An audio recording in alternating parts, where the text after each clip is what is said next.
Roll call. This is the Parks and Recreation Commission. Stacy Ashland.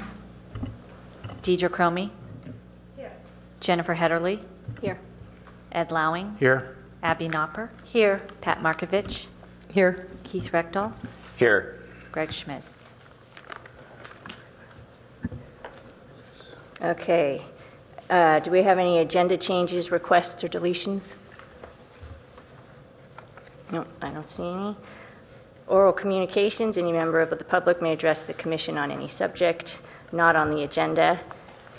If you have a comment that is not on one of these agenda items, please get a card in right away or just come up to the mic. And if you have a comment on any of the business items, also submit a card noting the agenda item.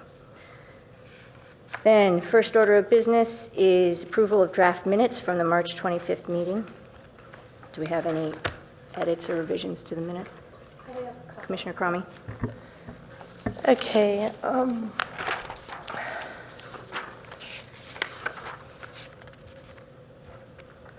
So on line 178,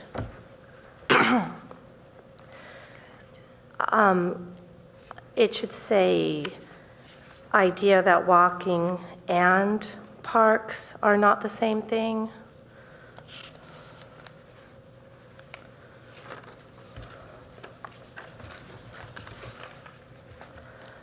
On line 262, that last sentence as far as direction on the 7.7 acres, I'll let you handle that discussion, comma, Chair Hedderly.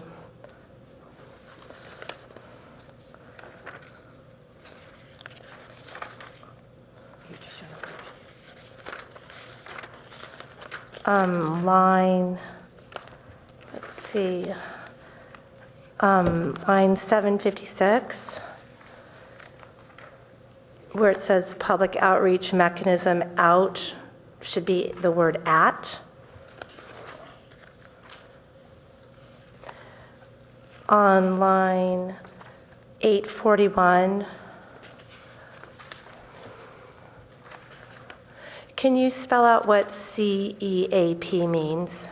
Is that okay, that acronym?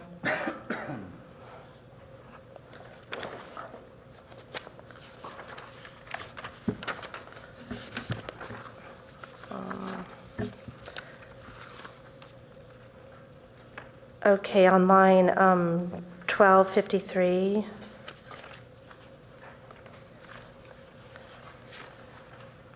Where it says, are children going along? I'll wait till you're there. That's line 1253, where it says, are the children going along on that bike trail? I thought I said entering the park on the bike trail, on that bike trail. So change, instead of going along, entering the park.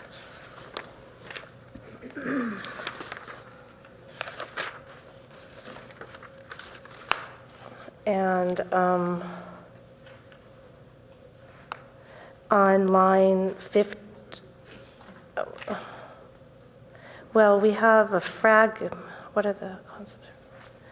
Okay, on line 1556,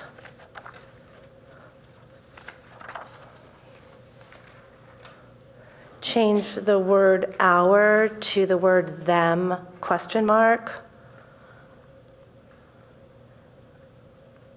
On line 1566, it says, so the park, that's capital PARC, and recommendation with an S at the end.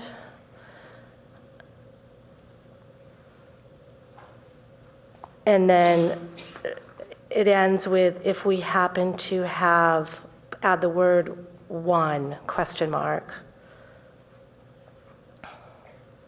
I'm sorry, don't put a question mark there. Just add the word one. And then take the word one out of line 1571.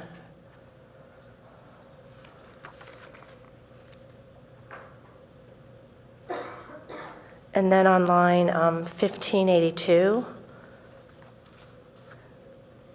just delete, delete that in you.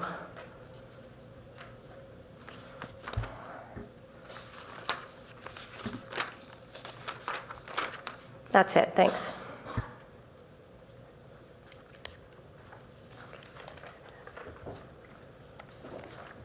Any other edits, revisions?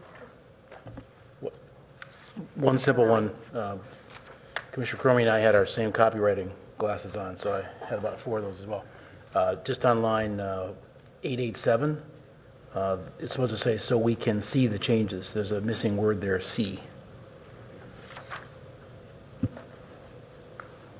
Which line?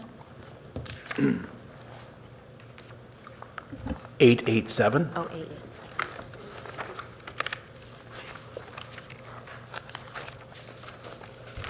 Ask for a red line version so we can see the changes.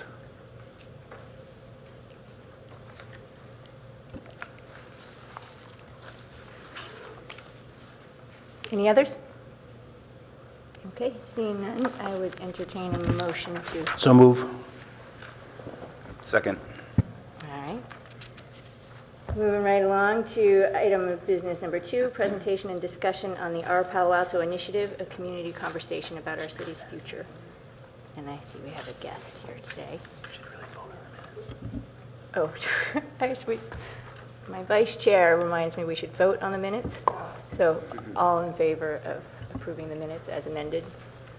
Aye. Opposed? All right, minutes are approved. Thank you. So now we'll get to Claudia Keith. I don't know, Darren, do you have an introduction, or do you want to just go straight? Good evening. I'd like to introduce Claudia Keith, who will present a discussion on our Palo Alto initiative. Good evening, Commissioners. I am Claudia Keith. I'm the Chief Communications Officer here at the City of Palo Alto. Thank you for inviting me this evening to talk about an initiative that we're working at the city to implement that I've talked to a number of commissions about, and so I'm very honored to be here tonight. So essentially, our Palo Alto is a community conversation about our city's future. See if I can advance the slides. That would be nice. Okay, do it that way.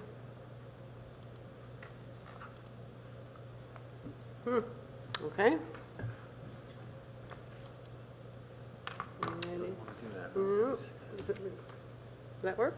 No? Yeah, I can mess with that. Okay.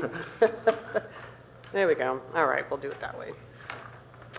So this really just visually depicts the what we're calling the 3 parallel tracks of the initiative that include ideas, action, and design, and I'll go through each one of them a little in more detail.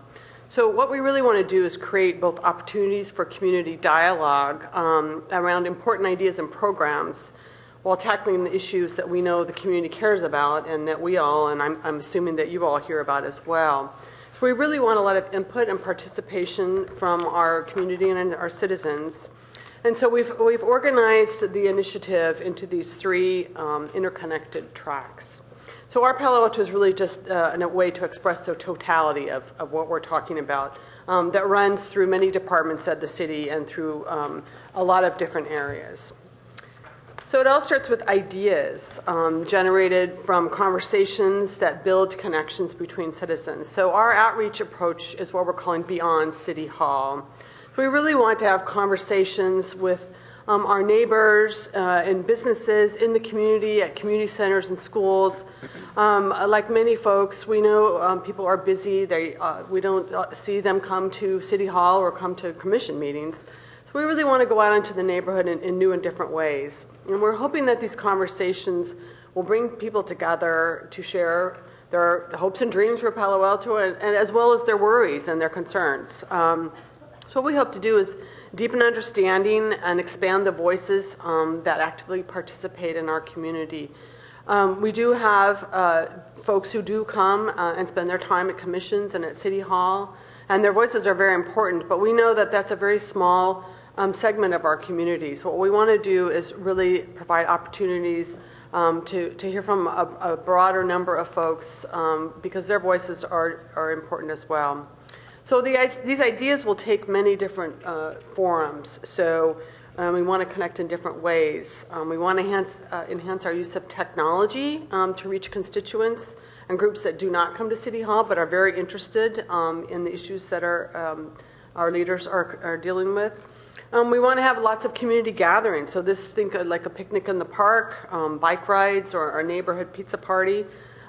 This Saturday, we've got a bike along to look at the first of our routes on our Bicycle Boulevard project. So instead of sort of having a meeting and looking at the maps, they're actually going to ride around with the consultants and our staff to look at proposed changes to the bike routes. We have a series of speakers from local thought leaders on issues that we know are important. You have a flyer there from our kickoff event tomorrow at the downtown library at 6 p.m. called Who Are We? And so we're going to look at the changing demographics of Palo Alto and what our population is going to look like in 10 to 20 years and what does that mean for the city and how should we plan for that? You know, what are the schools going to look like? What kind of languages are going to be spoken? So we're really hoping for a lively and interactive discussion on topics that we hope to inform the process as we go along. As I mentioned, we want to have greater online connections. We have launched a much greater social media presence. We're building a microsite that I'll show you at the end, sort of our landing page. We'll have an online web portal. And a lot of other ways. We've re-engaged on Open City Hall, which is our civic engagement tool that we launched by asking a question about the council's core values. And so we also are on Nextdoor, which some of you may be on, which is a private social network that's grown organically to about 5,800 users in the community just by word of mouth. And it's a really great way to get information to the community, but also to targeted communities about specific things that are happening in their neighborhood. So ultimately what we hope to do with these ideas is to build citizenship and participation and kind of create a dynamic culture where people are used to interacting with what's going on in the community. Because as you all know, city leaders, local government representatives, we can't do it ourselves. We really need a community effort and a really collaborative way of working with our community. So this is a long process. We recognize that, and we'll go beyond the programs and even maybe some of the issues that we're going to be talking about. But we hope to spark some dialogue by having the ideas part of it in the events. And we have a number of them planned that I'll talk about. And we're also very interested and been talking to our commissions about partnering with them and sponsoring such an event. So I'd love to talk further about what might make sense and that you all could play a role in. So we don't want to all just be talk. We knew we need to have some action too. So as we continue with our ideas dialogue, we plan to move forward with some near-term actions on some of our most pressing problems, traffic, parking, and we know that a lot of these are things that impact our immediate quality of life. Our council and certainly as you are in the community hear about them as well. Things such as our residential permit parking, shuttles, traffic, the California Avenue streetscape improvement project, which will be completed by the end of the year. So all those kind of immediate, near-term projects we want to take action on as we continue our ideas and dialogues. So they do intersect, but we really want to move forward on a lot of these things that we know impact the daily quality of life for our community. And many of these you'll hear that are coming to the council over the next 18 months or so. So finally, our Palo Alto also includes a design for our future with really what is a new comprehensive plan for the city. The plan is scheduled to be completed by the end of 2015. It's a very ambitious schedule. It's going to rely on broad community participation to really get the right input and to create the right blueprint. So the foundation that we're hoping to create by these ideas and events and a lot of community involvement and public dialogue, as well as the action, we hope will build some civic capacity and momentum as we design a new plan really worthy of our city. So all of these are interrelated and build upon each other. Our planning director, Hillary Gittleman, is leading our comprehensive plan and the outreach associated with that. But all of these different elements, the ideas and the action and the design part of it, are linked and part of the whole Our Palo Alto initiative. So finally, I just want to show, it's a screenshot of what we hope to launch in the next month or so. It would be our Palo Alto website. Hopefully it's a one-stop shop for everything Our Palo Alto. It'll have, as you can see, the three buckets, the ideas, the action, and design. It'll have information on all of those. It'll have videos posted of events that we've had. If you aren't able to go to an event, you'll be able to watch a video, either a long version or a short version. We'll have a calendar of comprehensive events about all the things that are going on in the city that if you were interested, say, for example, in just one part of our comprehensive plan, you'll be able to go to. Or if you would like to come to a speaker talk on a particular issue, you'll be able to go to, it'll be just City of Palo Alto /our Palo Alto. We'll also have our social media portal. So it's really a good way for anyone who wants to know anything about these three ideas, action, and design. You also have our Palo Alto lapel pins. Hopefully you'll wear them proudly and pass them along. And with that, I'm happy to answer any questions about the initiative or anything else. Thank you very much. Any questions from the Commissioner Cromie? Can you remind me what department you're in? I didn't catch that. I'm in the city manager's office. I'm the chief communications officer. I've been with the city for about a year. It was a new position that was created to bring together all of the city's communications efforts, but I work in the city manager's office. So was it the city manager's idea to launch this initiative? What part of the city did it get inspired by? You know, it was kind of a group think. I think we came at it with the realization that we needed to broaden engagement. Our city manager, Jim Keene, has been involved in the civic discourse, civic participation. It's not really a movement, but in his role in local government for a number of years. We also heard from a lot of different folks that we really wanted to, broaden our outreach to groups that may not engage with the city for a variety of reasons. So I think everyone comes at it with a different perspective. We also have the comprehensive plan, which is, a very large undertaking. So that's a big chunk of it. So it kind of depended on what perspective and what lens you looked at it. Are you going to have a metric to measure how well your efforts are working? I know you've brainstormed and are dealing with a tricky problem. Mm-hmm. So how will you know at the end of the day if your approaches work? That's a good question too. I mean, I think from a pure community engagement standpoint, we're hoping to build a database of folks who come to events, who sign up for our e-newsletter, and these are numbers, but they do indicate some level of interest. So as we kind of build that, we do have a pretty good base to work from. We do have, people who receive the mayor's newsletter or other kinds of news that we send out already. So we can look at sort of the engagement level. We hope to do a lot of this via social media and online presence. Certainly there's a lot of metrics associated with that. And then there might be some soft ways to do it too. We look at neighborhood gatherings. We talk to people and kind of get the pulse of what's going on out there. So I think there's numbers ways, and there's also sort of some more qualitative ways that we're going to be doing that. The reason I ask is because when you're physically at a meeting, you can see who's there, but when you're doing these other methods, it's often hard to know unless you take I don't know all the techniques that are used, but it sounds like you're going to employ some. We are. We definitely are looking to look at metrics. Hopefully, as we gain an online presence, who's looked at, or who's opened a survey, who's answered a question on our open city hall, if these are different people. So there's all kinds of metrics and analytics that we'll be looking at as we go along. Thank you. Other comments? Commissioner Lau. I just had one little question. As we roll out more of these community block parties and so on, is that an interesting venue to go to and say, we'd like the first 15 minutes to just ask you about various things in the city, and then we'll mingle for 30 minutes more, and then we'll leave you to party?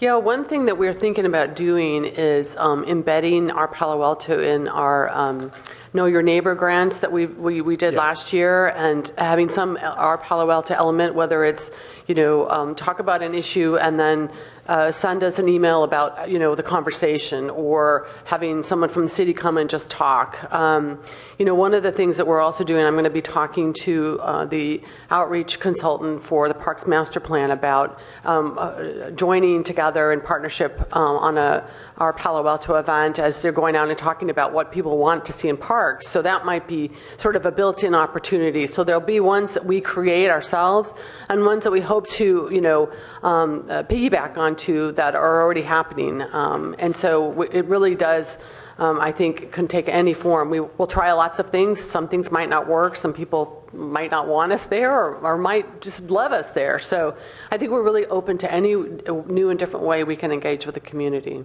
And I presume your feedback from all of these venues is going to be a combined qualitative and quantitative. Correct. So that you're kind of putting a judgment layer over just raw statistics, or Absolutely.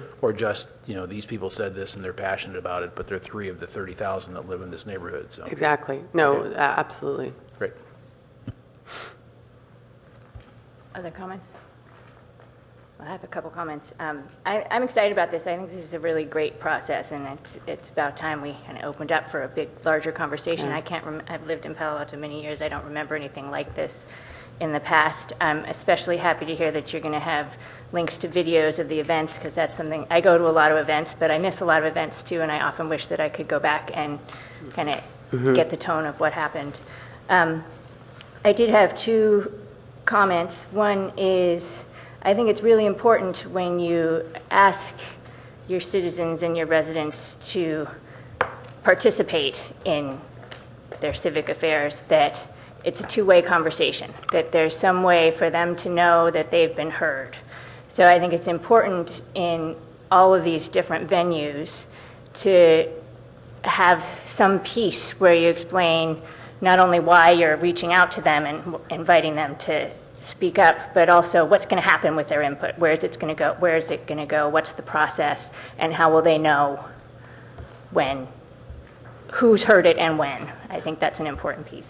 Also, as you may know, we're embarking on some pretty significant outreach and public engagement around the Parks, Recreation, and Open Space master planning process.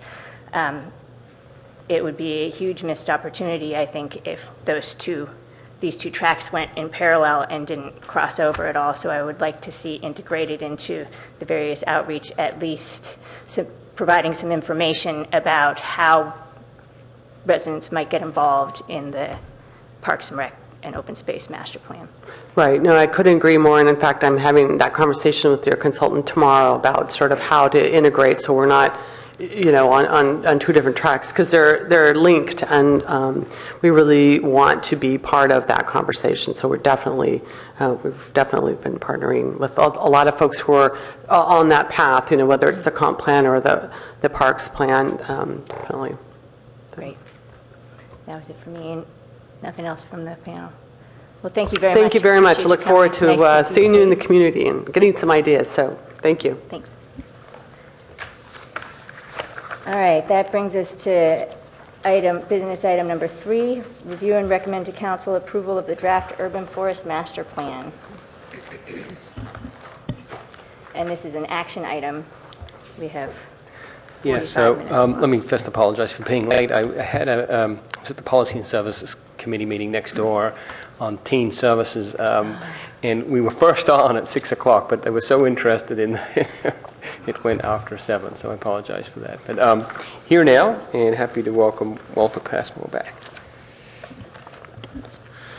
Good evening, Commissioners. Nice to see you again. And just wanted to give you a brief introduction to alert you to what we've been doing with the Urban Forest Master Plan since our last meeting.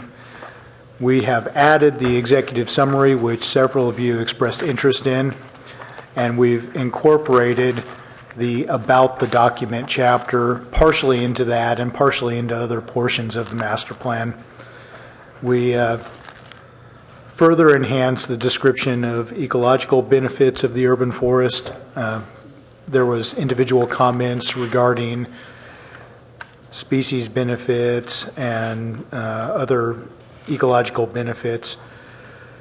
We've incorporated the considerations chapter into City Hall and also some other places. We've made some fairly substantial updates to goals, policies, and programs based on your input, and use that to create an action plan chapter. Also, I do want to note that as requested, we redlined all of those changes. Some of them are actually in pink, but most of them are in red, with the exception of the executive summary, because that's all new, so we didn't want to redline the whole chapter. Furthermore, based on your input, we met with the Community Environment Action Partnership on April 10th to solicit additional community input, and we provided an open invitation for them to invite us to give presentations to neighborhood groups. They are representatives from different neighborhood groups interested in environmental issues, and we met with them at Lucy Stern Community Center. So with that being said, I'm really just going to open it up to questions, and we can take another look at this document. Great. Do we have any comments on this side? Commissioner Markovich? It was one, I didn't catch it the first time I was looking at it. It was about looking at using shorter trees near power lines instead of larger trees. So say you plant these trees and then that particular neighborhood gets undergrounded power. So now, are you just going to leave the shorter trees there, or what's the plan for that? Maybe the neighborhood wanted bigger trees. I'm a little frustrated with it seems like it's going backwards on that one piece. I would say that the population of trees is very dynamic, and we have small changes from year to year. The population is going to be much more dynamic than the rate that we underground new power, because undergrounding is a very expensive operation. So I think there are definitely some small concerns about replacing tall trees with small trees because of power lines, and then we underground the lines. But I think in proportion to how swiftly the population changes, it's not going to be as impactful as any of the other goals, policies, and programs that we've recommended.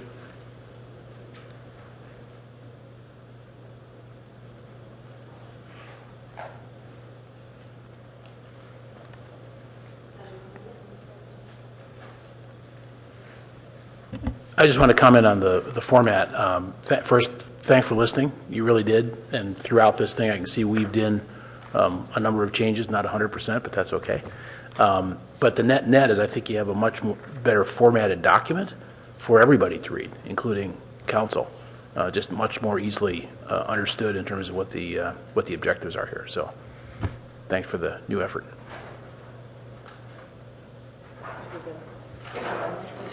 Okay. I do agree. I think the changes you made have really improved it, especially the executive summary. I appreciate that. And the council members will appreciate that also, because the bulk of them will read this now. And before, I think they would have just kind of skimmed it and put it to the side. So they will be able to digest the points that you're making. So I think it's time well spent, and I do appreciate you adding that. I did have a couple questions on the executive summary. On page 15, on this middle column there, important tasks will include working the sustainability team, and then you list 4 different items here, and some of them were kind of vague. For example, the second one says identify potential conflicts and mitigation. I'm not sure what that means. Conflicts between what? Conflicts between different sustainability initiatives.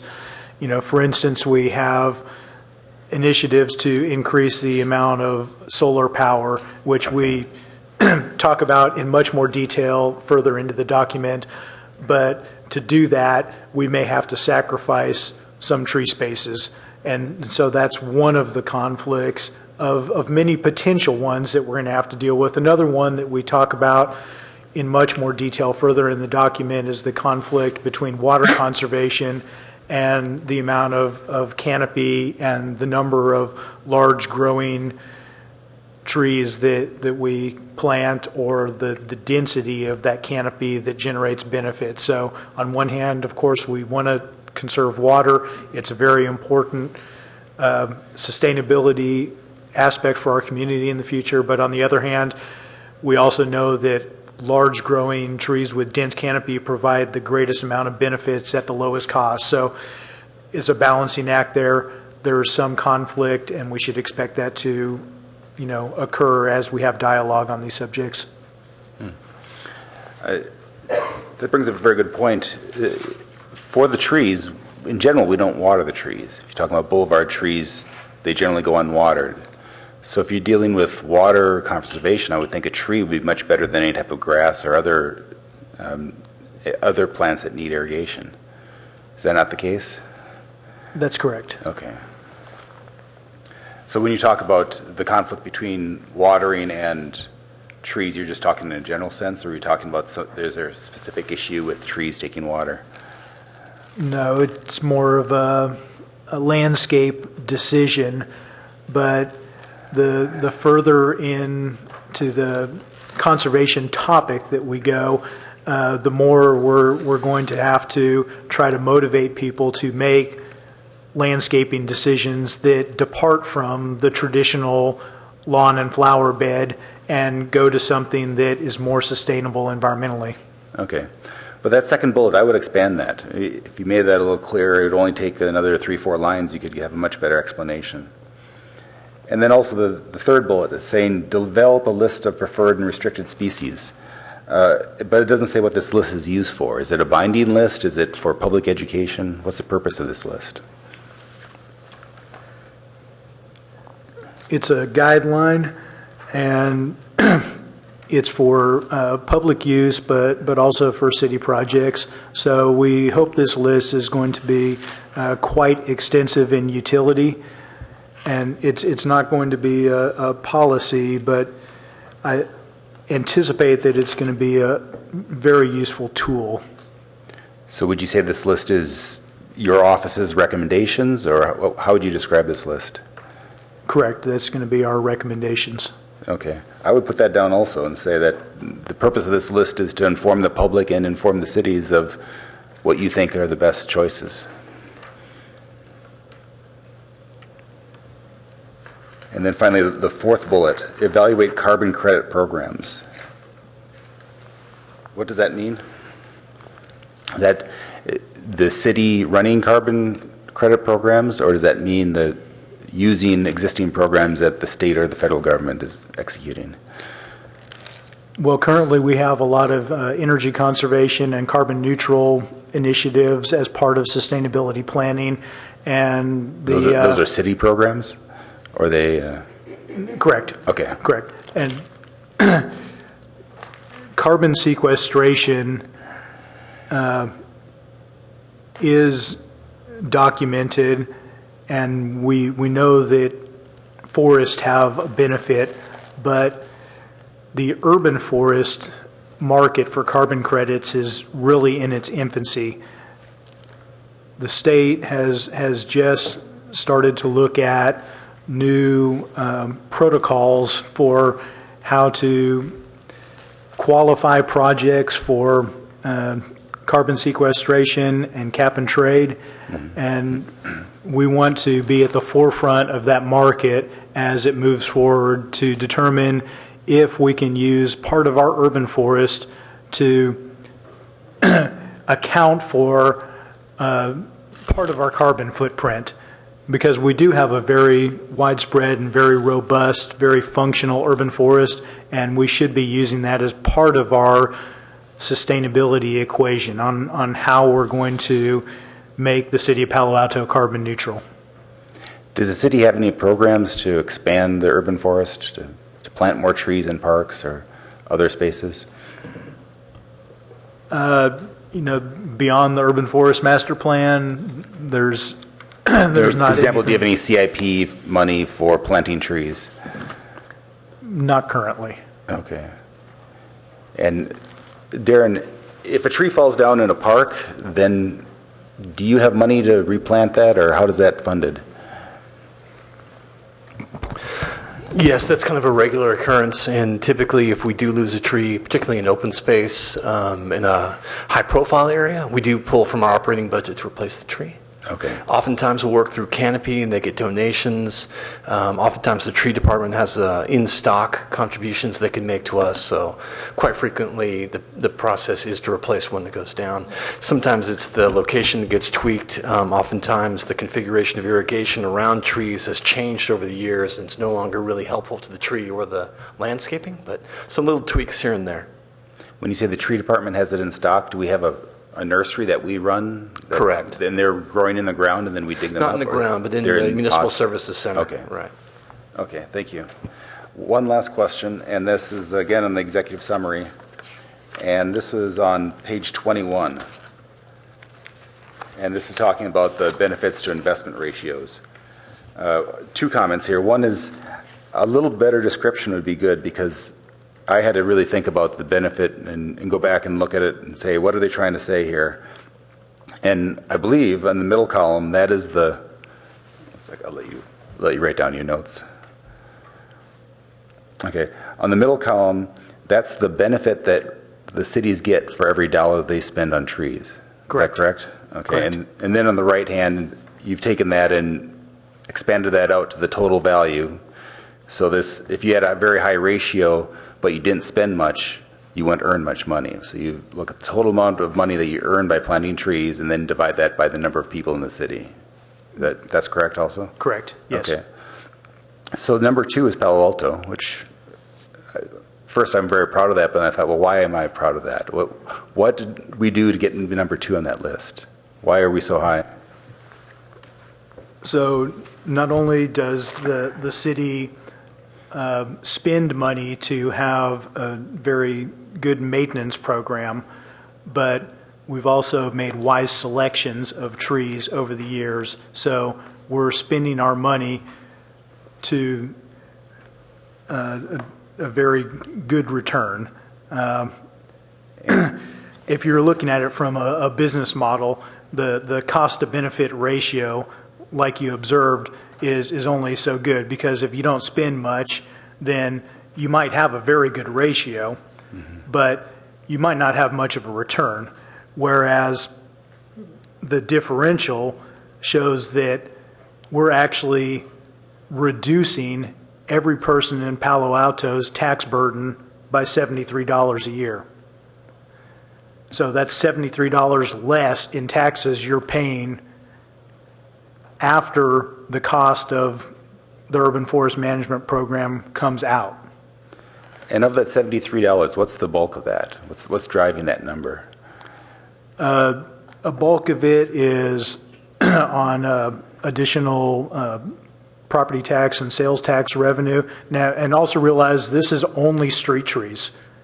And so this only represents about 9% of the population of trees in Palo Alto. It's not a direct expansion, so you can't just multiply it by 10 and find out your return. But just to put it in perspective, this is only 9% of our population being represented for that $73 that you're getting back on your taxes. Okay, thank you. Other comments from anyone? Commissioner Ashton, Commissioner Cromie? Yes, I have quite a few comments. Thank you very much for what you've added to the report. I think it's a really big improvement. I'm going to make quite a few comments because I gave it a very careful reading. I won't give you the typos that I found. I'll email those to you. I won't waste everyone's time on that. I will make a few comments about taking out a few things, because I think that this master plan has gone through a lot of iterations, which has made it a stronger document and a more balanced document. And there's just a few comments in here that I think are holdovers before that balance got in. So I'm going to go in order through the document, but when I get to those are probably the most important things I have to say, and I think there's just a couple of those. But I'll go in order through the document. And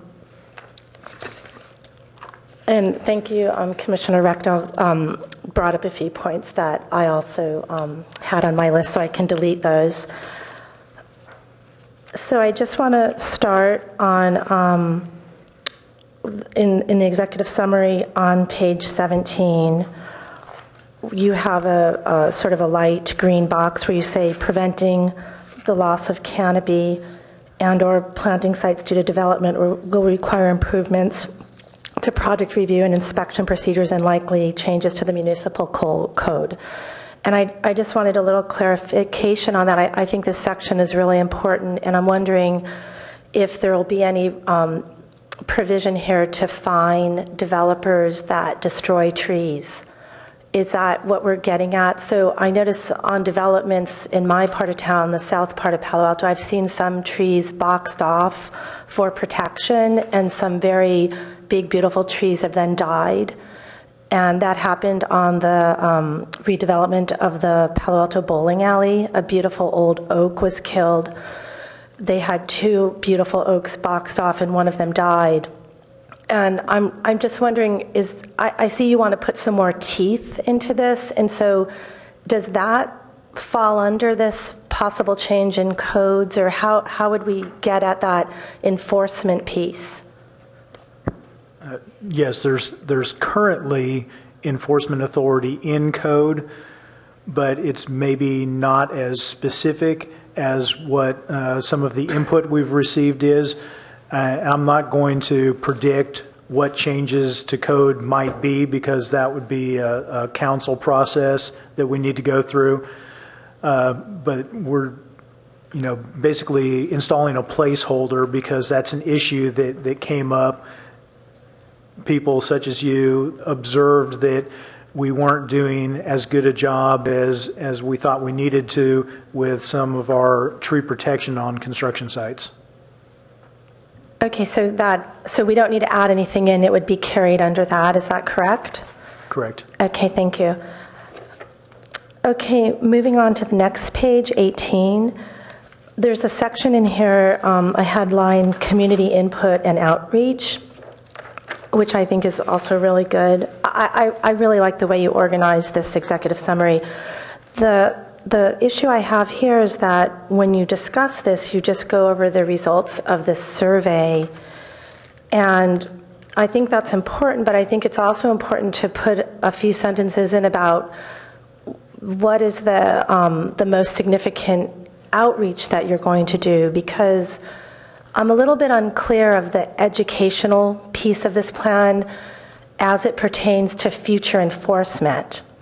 So I know that you want to motivate homeowners to possibly plant different kinds of trees, and I don't understand exactly how that's going to work. And I don't know if that whole concern falls under this subsection entitled community input and outreach. I thought it might be the outreach part. But if I'm just not seeing anything in the executive summary about education in here, a summary of how something, just a few kernels about what you consider most important, because I'm not understanding if the recommendations at some point are going to be binding when you're listing lists of recommended and recommended trees, if ultimately you're going to try to influence what people are planting, if you're going to, how that's going to be monitored and enforced. Do those concerns fall into this section of the document? I would say in part. Now realize that the Urban Forest Master Plan is broad scale and long term. So we purposefully did not get very prescriptive. Now, that being said, there are goals, policies, and programs that call for certain actions to occur. Those are now incorporated into the action plan. So, there are specific educational and outreach items in there about how we're going to reach out to the community, what kind of information that we want to have available. As far as enforcement goes, that has to be based on municipal code. And so we are going to continue enforcing the municipal code that we have until that's changed. But, part of the recommendation in the Urban Forest Master Plan is that municipal code is reviewed and that City Council would consider changes. So if there needs to be more enforcement or stronger incentives for people to make particular choices, then, council would be the final determinant, and we will certainly make recommendations on what options we think are most palatable. Okay, I guess that makes sense. I'm sorry I'm not articulating this very well, but I think there should be some summary statement here in this section about where you're going with this, because I wasn't quite clear. When there's under goal number 1 is where you discuss making these lists of trees. And there's also a whole goal about education. When we get to it, I'll remember which one it is. So there's a whole goal devoted to education, yet in this executive summary, there's no mention of that. So I was wondering if you could map what you consider the most important points from that goal into this and not only talk about the survey. Okay, so on page 19, we have a section on disparity between North and South Palo Alto, and I'm glad you highlighted that because there's quite a lot of discussion of that in the body of the document. One thing that is missing in this table is the Charleston Meadows neighborhood. So you've listed neighborhoods in the south of the city that were most deficient in trees in that 20-30 year gap, and the Charleston Meadows neighborhood was the second most deficient. And so it should be listed there.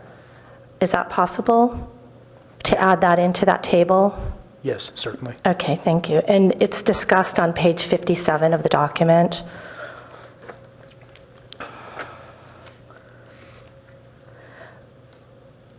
Okay, so on page 20, there's the discussion. I so appreciate the discussion on page 20 where you define what the urban forest is. That's a new addition to this document to define it up early, and I'm going to ask you to reiterate that when you get to policies, because I actually read the policy section of this document first, and I was very confused when you talked about goals and policies that applied to things inside the urban forest and outside the urban forest. And so this definition is essential for understanding that language that comes up later on, which is this, people might only read the policy section. So I just want to reiterate how much I appreciate this definition. There's one thing I don't understand, which is in the sort of the second column of page 20 under parks, preserves, and open space outside the urban forest. There's a bullet point that says develop an open space plan.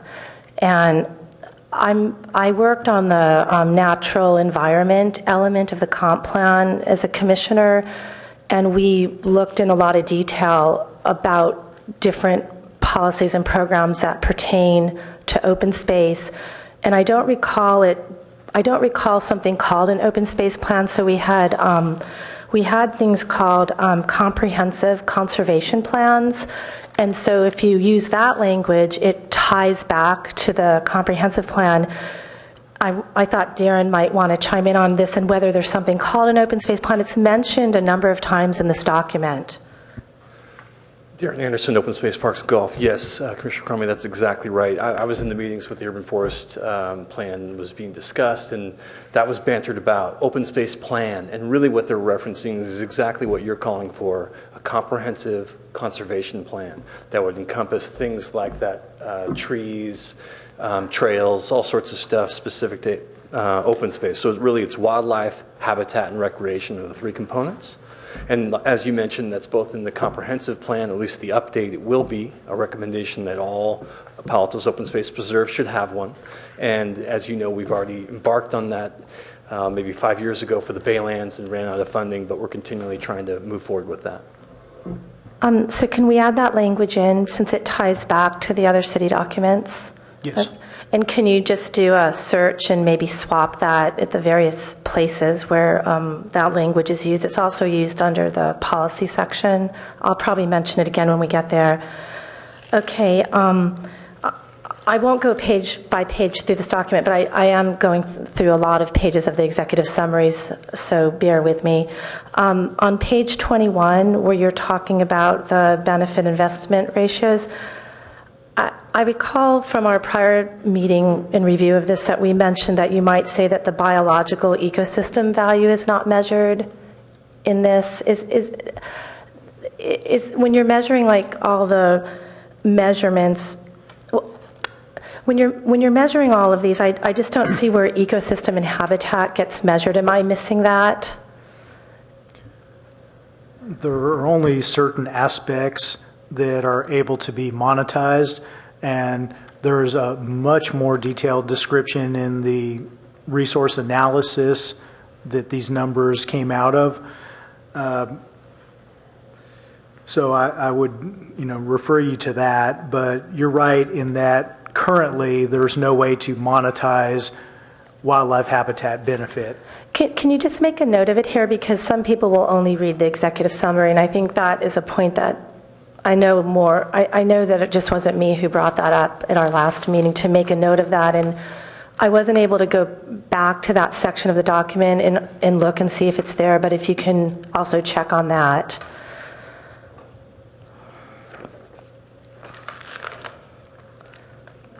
Okay, I'm moving out of the executive summary. I just have some small points here.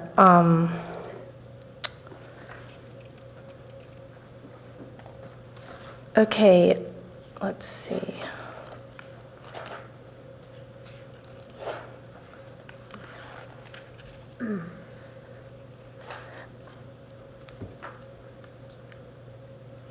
Excuse me, I just was having trouble. I was looking under the action plan, which is also new. That's on page 31. And I just wanted, on page 31, where you mentioned the action plan, which is an important piece of this, number 2 also mentions developing open space plans, and you cite program 4.I.4. So that's again where I'd like to mention the comprehensive conservation plans.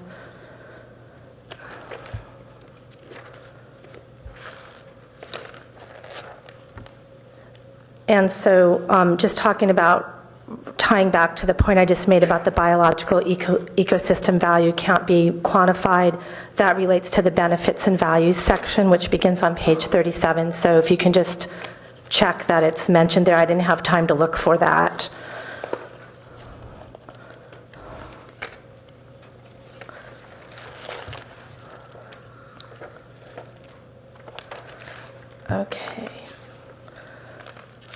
Okay, on page 58, this is a discussion of the disparity between North and South Palo Alto, and you go into some detail of the various neighborhoods where there's this greater disparity, well, where there's a greater diminishment of trees over time.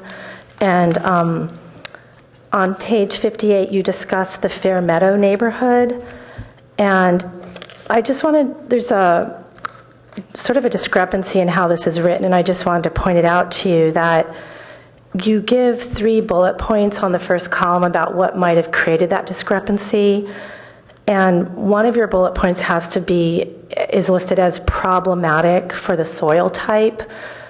But then at the bottom of that column, you actually say that there was good soil in that particular neighborhood. I think it's called alluvial soil.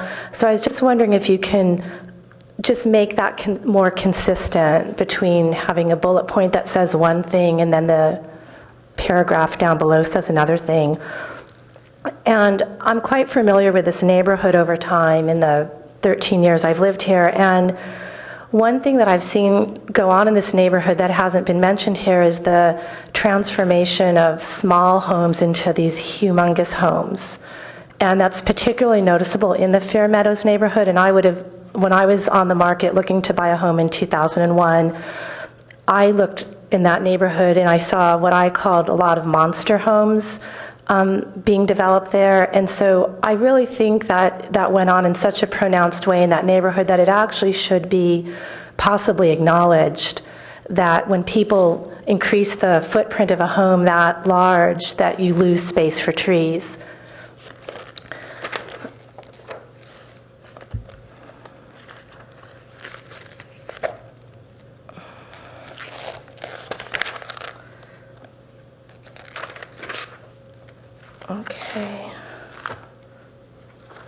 Okay, so now getting into the action plan, beginning on page 137. This is where I would recommend that you define what the urban forest is, once again, at the beginning of this action plan, because people will start here and not understand it because of this dialectic within the document of going between street trees, where we have most of our data, and open space. You're listing goals and policies for both, yet the urban forest is only defined for one, it excludes some of these areas, which makes me realize that I actually forgot a very important point about that. So if we just go back in the document, can you tell me the page where you first define the urban forest plan? I think it's somewhere in the executive summary. It's on page 20. Okay, this is actually a critical point. I think that when you describe how it was defined, you say on the third paragraph on page 20, in 2010, the master plan team identified a boundary for the urban forest, and then you describe it and you give a diagram, which is really great. But this plan is now in 2014, and so I think it could be confusing to the reader, what's going on now in 2014. So I think that you need a sentence that says, these are the boundaries that we're using for this plan in 2014, and to make it very explicit, given there's a 4-year gap in that description. Okay, so if you can just, again, define the urban forest. I think it's so important to have this definition that I would actually say to define it at the beginning of the action plan and also at the beginning of the policies and goals, if you can make it very succinct, or you can refer back. But I think it really needs to be defined on page 137 and also on page 140 because of, again, the fact that when you're articulating some of these concepts, you talk about things that are inside the boundaries and outside the boundaries. The reader really has to understand what those boundaries are. If you didn't use that language, it wouldn't be as important. So again, I would ask for the definition on page 137 and in some form 140. And again, it can be very minimal, referencing the reader to another page.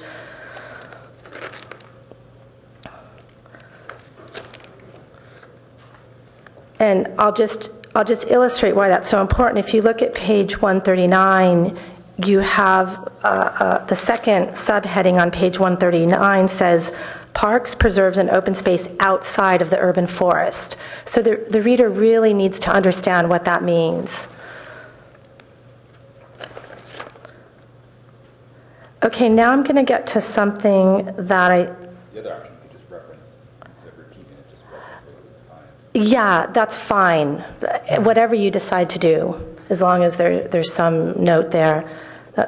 Okay, now I'm going to get to a couple things in the policies. I mentioned things that I think need to be deleted, and this is you appropriately and very nicely have balanced this document, and I think the balance has been added in by what's in pink, and sometimes in this auburn color.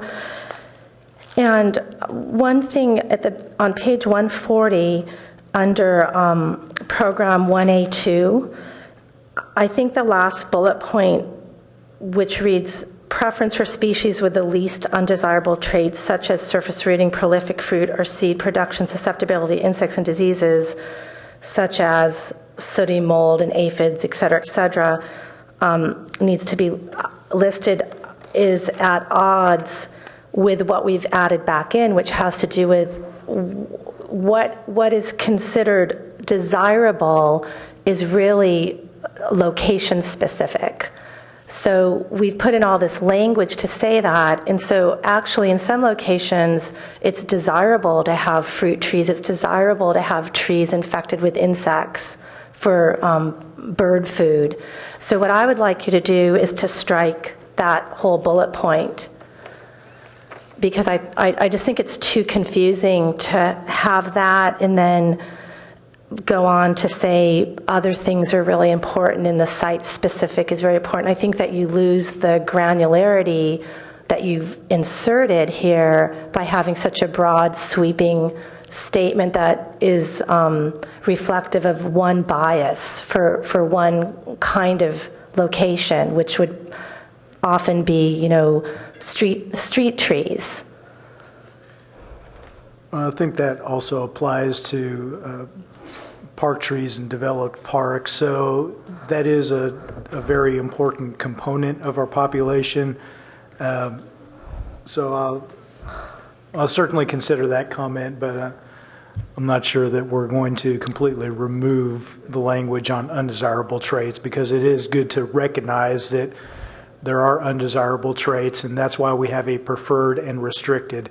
And we can qualify that with being site-specific, but there are certain undesirable traits that we should recognize in the list. Well, then as long as you modify that by being site-specific, because you don't go on to say what's desirable at other sites. It's lopsided right now. You're basically talking about certain locations, but it's not defined that way, and you don't balance it by talking about what's desirable in other locations. Okay.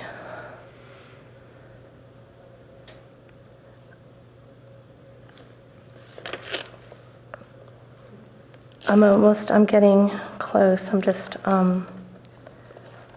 okay, under, on page 142, this has to do with program 1DI, or 1D1. And you talk about, this is again the disparity between North and South as far as the last 30 years of canopy. And I would like to see a bullet point in here that says create more tree planting sites.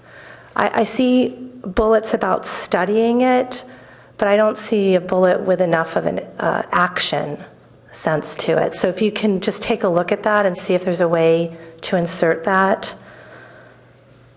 I think you mentioned creating, under policy 1F, you do talk about creating, you mentioned the stocking of viable planting sites, but I think it's really an important concept to talk about creation of sites when you know there's a deficiency.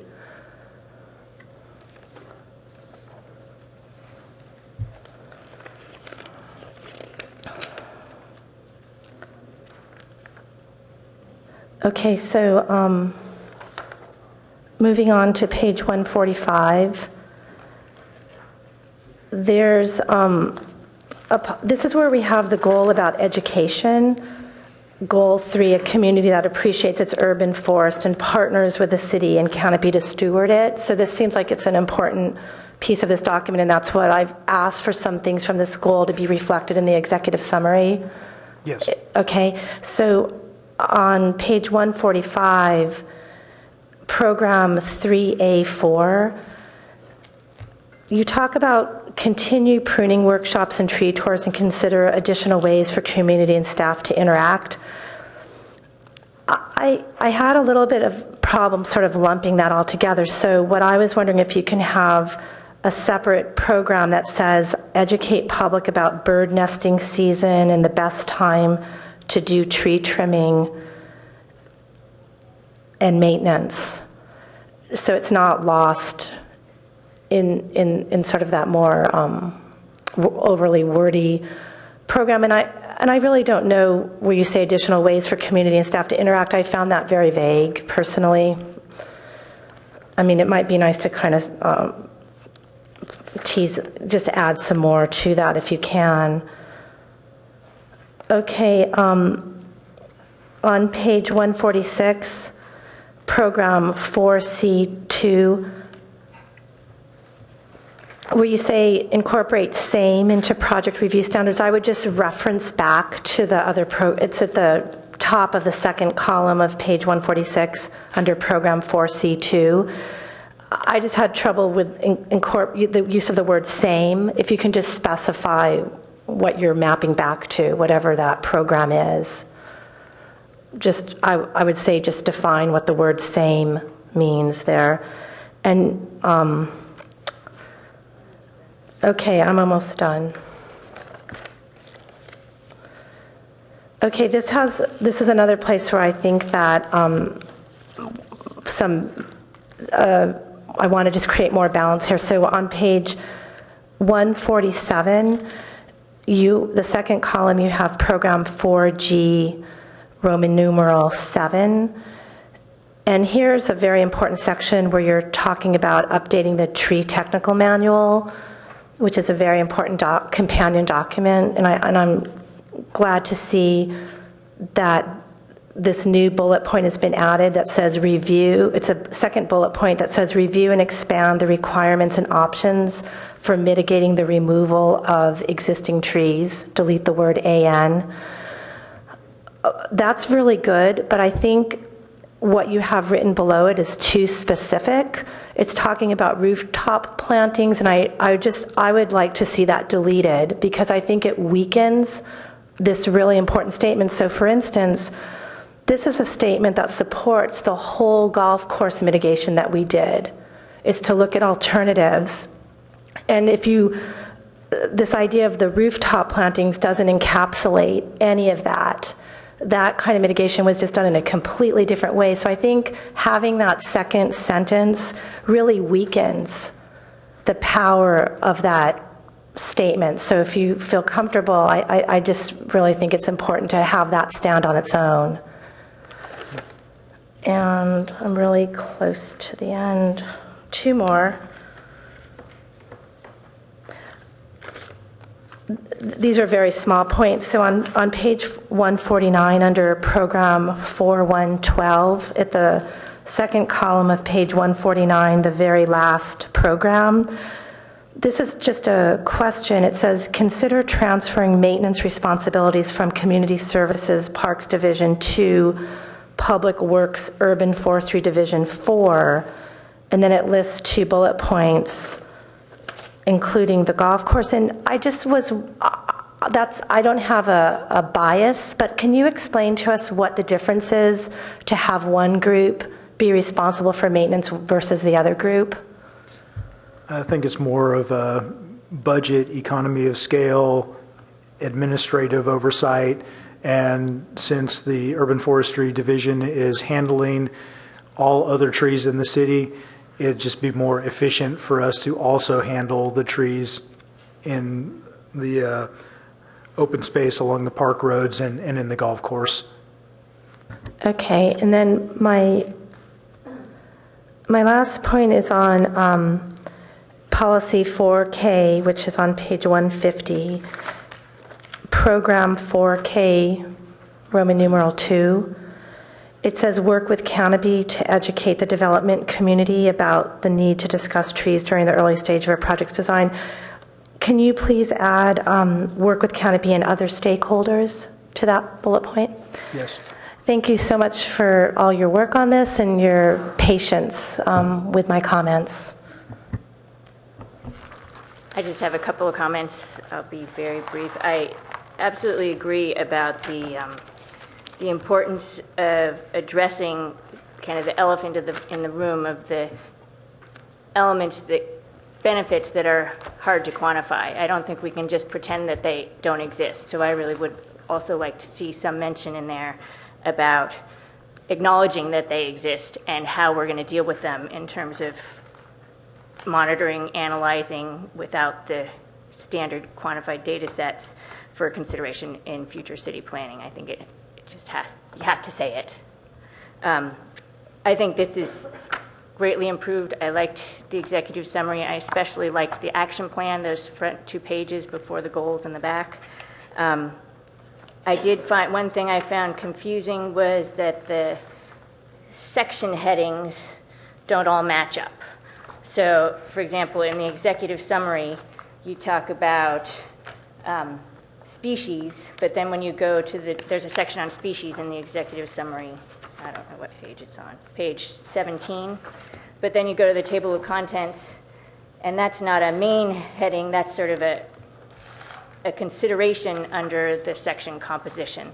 So I think it would be helpful to have, for the reader to have some signage.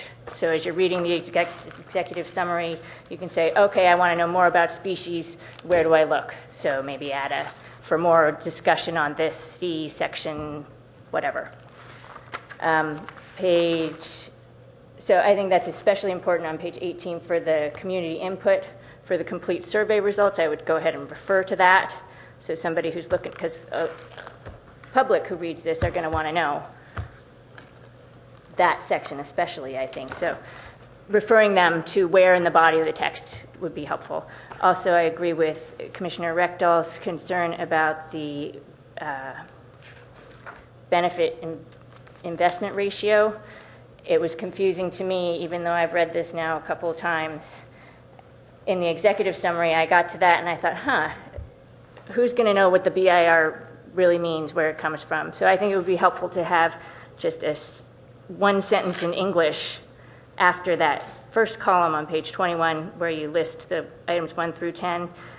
At the top of the second column, have a sentence about what the BIR is. And then, again, refer to the fuller discussion later in the body of the piece. And that's it for me. Yes, Commissioner Markovich. I just have one comment on the north-south disparity. I think it would be, while it's obvious, it would be good to note that a lot of the north neighborhoods, the canopy has been around for 50 years or more with regards to the south, which is one of the reasons why there's such a disparity and a difference. Thanks.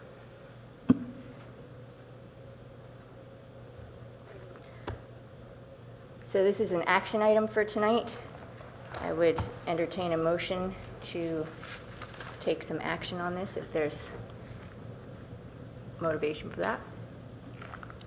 I move we approve this. Is there a second? Yep, I'll second. Any comment on the motion? Can we stipulate with the additions made at this meeting? Is it okay to add that on? I don't think the urban foresters agreed to take every single comment, so you might want to couch that a little bit. That they'll consider our comments from this evening in the final draft. Does that work? Okay. Does that work? You take that amendment? Yeah. Yep. So, I'm okay with that. all right. Any other comments? And let's go ahead and vote. All in favor of the motion? Aye. Unanimous. Okay. Thanks, Walter. Thank you. Thank you very much.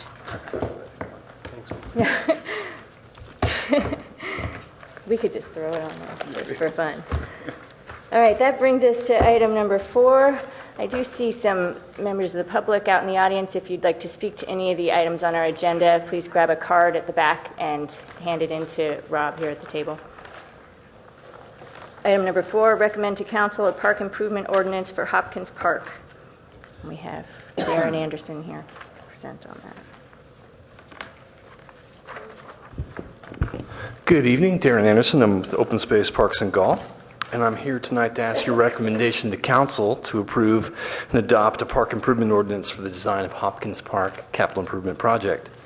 Since we reviewed this project and the plans in depth at our previous Parks and Recreation Commission meeting, and there have been no revisions to the plan since then, I'll be very, very brief. A community meeting was held in August 2013. Feedback from that meeting was incorporated into the design. In February 2014, staff shared that design with the Commission for review, and the Commission noted that it was a good design, a vast improvement over the existing, and supported the design. That concludes my presentation, and I'm here. I do have the design if anyone wants to see it up on the board, but if you have any questions, I'm glad to answer. Are there any questions? Comments? Motions? No speakers? No speakers. Okay, we have no questions and comments. Would anyone like to take action on this? This is an action item. We would need a motion. I move that we approve it. I second. All in favor? Aye. Aye. I guess we need a consent calendar for things like that, huh? All right, that moves us to number 5. Review new information and recommend to council approval of an amendment to the Palo Alto Municipal Code prohibiting the feeding of wildlife and feral animals. This is also an action item, and we have Aaron again.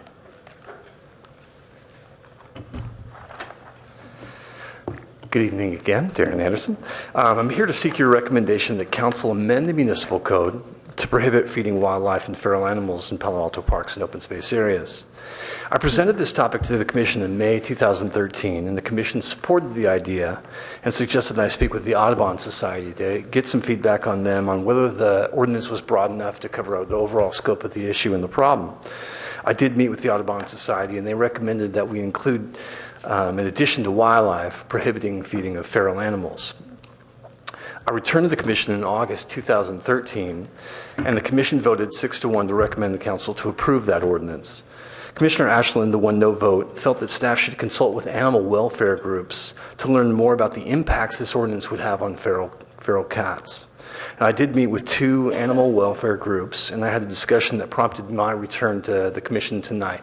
So most of the presentation tonight will focus on that discussion, and that's the real substantive change. The ordinance itself is the same. The vast majority of the staff report is the same. It's really this discussion with the animal welfare groups and sort of an agreement that is the difference in why I'm here tonight. In October 2013, I met with Carol Hyde, the director of the Palo Alto Humane Society, Scotty Zimmerman, a board member of the Friends of Palo Alto Animal Shelter, to discuss the ordinance. They explained that their real concern was that perhaps this was just the beginning and it would gradually expand and become a bigger prohibition against all cat support throughout the city. And that was kind of generated a strong reaction amongst most of the cat welfare groups, especially in their organizations. They explained that Palo Alto doesn't have a very large feral cat population, and that's in part, they say, to a lot of the work they've done for many years. Lots of money, lots of effort to control those populations, predominantly through trapping and neutering.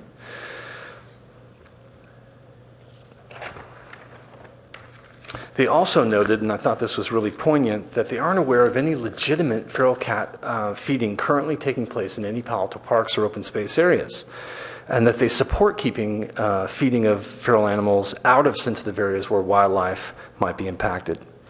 Both Ms. Hyde and Ms. Zimmerman said they could support the ordinance if it was clear that staff wasn't intending to prohibit feral cat feeding elsewhere in the city, and if cat welfare advocates could submit permit requests to feed when necessary in parks and open space areas. The proposed ordinance already had a stipulation that allowed for feeding with a permit. And I put that into the ordinance with the intent really for park rangers, for animal control officers, for vector control people, or researchers who may have legitimate needs to feed either wildlife or feral animals or whatever in a park and open space area with a permit from the Director of Community Services. It was just kind of a coverall. It does happen often that animal control officers and rangers do bait traps to catch different animals. So many are dropped off in some of our urban parks and nature preserves. But in speaking with Ms. Hyde and Ms. Zimmerman, who were both very reasonable and said, essentially, we don't think this is going to come up very often. It hasn't. It's not currently, but we'd love the flexibility. And it seemed very reasonable request to say, can we submit a permit application, just like an ACO would or a ranger would, to say, hey, I've got to feed under these circumstances. I did confer with Director Betts, who said and confirmed that no, right now no one in CSD is considering or looking at expanding no feeding to anywhere else in the city, just parks and open space. I've been with the city for almost 15 years, and I think I'm the only one that I've met in the city who's pushed for this kind of thing. There hasn't been any other endeavors that I've been aware of in that time period to do anything with no feeding. So for parks and open space was my concern, and I'm very happy to move this forward. I think it's a very valid and necessary thing. We've discussed this at length in previous commission meetings. I passed out a sample permit request that was used for a study at the Baylands, and it's making its route. I can open it on the big screen if that's helpful.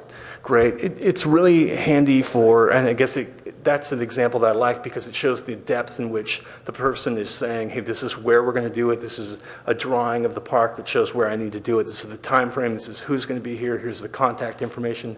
Everything that adds legitimacy and control on the part of the city to say, and this is the big deal, is feeding's going to probably happen whether an ordinance passes or not. It's a very, very difficult thing to enforce. Someone could come in at midnight and put down a tray of cat food and no one would be the wiser.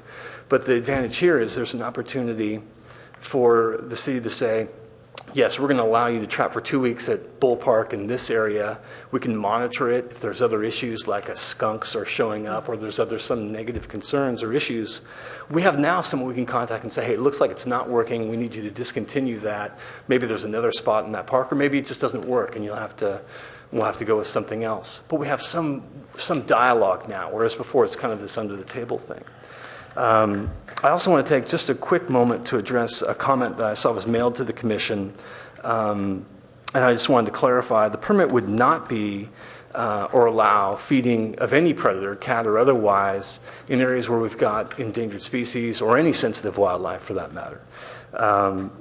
Furthermore, we wouldn't be permitting to feed to sustain a cat colony. This would really be special situations and flexibility. If, for example, one of the two organizations I mentioned or some other legitimate organization that needed to feed for a while to help trap a cat or had something special going on, we could use it. But it would not be some sustained ongoing feeding in a park or open space area. And definitely not where there's wildlife present.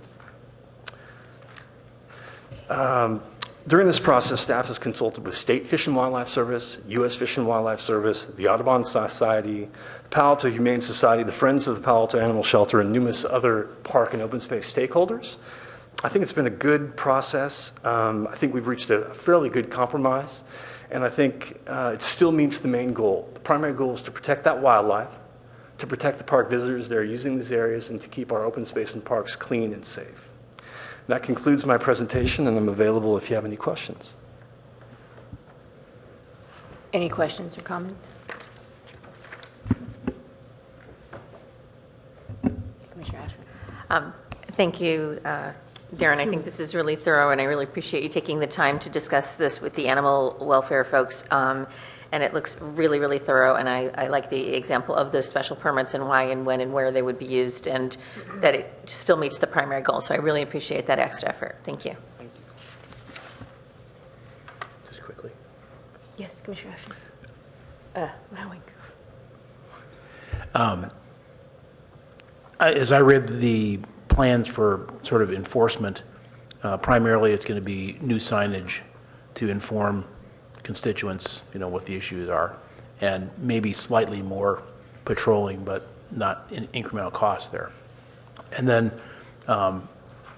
do you feel like that's going to be sufficient for enforcement? I mean, that's a challenging question. I think it'll be helpful. I think you'll see the biggest impacts in areas probably where the feeding is most robust now, by the duck pond, by the picnic areas of all the parks, especially open space, but by children's playground at Mitchell, for example, where I know it's currently happening. People are throwing down food for squirrels, and I think we can have an impact in those areas more so. I also think gradually the word would spread, and it'd be helpful. It's the right thing to do, even with some of the challenges of enforcing it. And I think some of the examples in the staff report cite people. There's nothing right now that would stop you from legally feeding a coyote in the Rastero Preserve. A terrible thing to do for everyone's sake, but there's no law right now in the books to say you shouldn't do that. You can't do that. So we'll incorporate this into all our interpretive programs. It'll be a part of our messages that we convey in our nature centers, and the signage, as you mentioned, and then enforcement when needed, when we've got someone in the act. So you must have considered a friendly surge of friendly rangers to be out there on weekends for the first, 6 weeks just to break bad habits. Yes. The rangers will be out there. Education is always the first and foremost technique that we use for enforcement, and they'll continue to do so. Okay, thanks. Commissioner Yocker. So I too was thinking about how to implement an enforcement program, especially the first few months of the program, specifically the duck pond area where we have a really big problem right now. And one of the things that I was thinking about is how we can create, as part of the educational and learning process, a service program for school groups, young people to come and monitor during those high bread throwing, donut feeding weekend times where not only do we get to teach the children or the service group about the importance of why feeding wildlife is very bad, but they have an opportunity to, as we were talking about earlier tonight with our Palo Alto program, in encouraging different people in the community that might not necessarily do civic work to be able to draw them into this important issue. So I think it's a really great opportunity to reinforce the ordinance in a positive way by having people in the community kind of be our day rangers, for lack of a better. I think that's a really critical point, and one we've done. When we started pushing the educational campaign many years ago now, 7 years or more, we brought in partners that were there, like the EVs, who have the Eco Center now, but before they were running programs. So we reached out to them, handed them the literature we wanted shared, and kind of the concise message we hoped everyone to hear, and they did that for us on all their programs, which includes lots of school groups. Same with Save the Bay. Save the Bay has numerous programs. We're looking at 50 programs a year. Most of them have some children component, and they usually pass because the nursery is right there behind the duck pond. They're coming in and out of that area, and it just so happens all their field educators are biology backgrounds and teachers by trade, and so they're really good at conveying those messages to the school groups that come in. And what's always been the way is people at the duck pond, we just have a connection with them, the rangers, because there's a lot of regulars, and they'll kind of serve as that day ranger for you, or that kind of goodwill ambassador to help share the good word on, hey, did you know we were prohibiting this? And usually they get a lot of compliance too, and then when they don't, they come and get a ranger to help. Commissioner Crummy.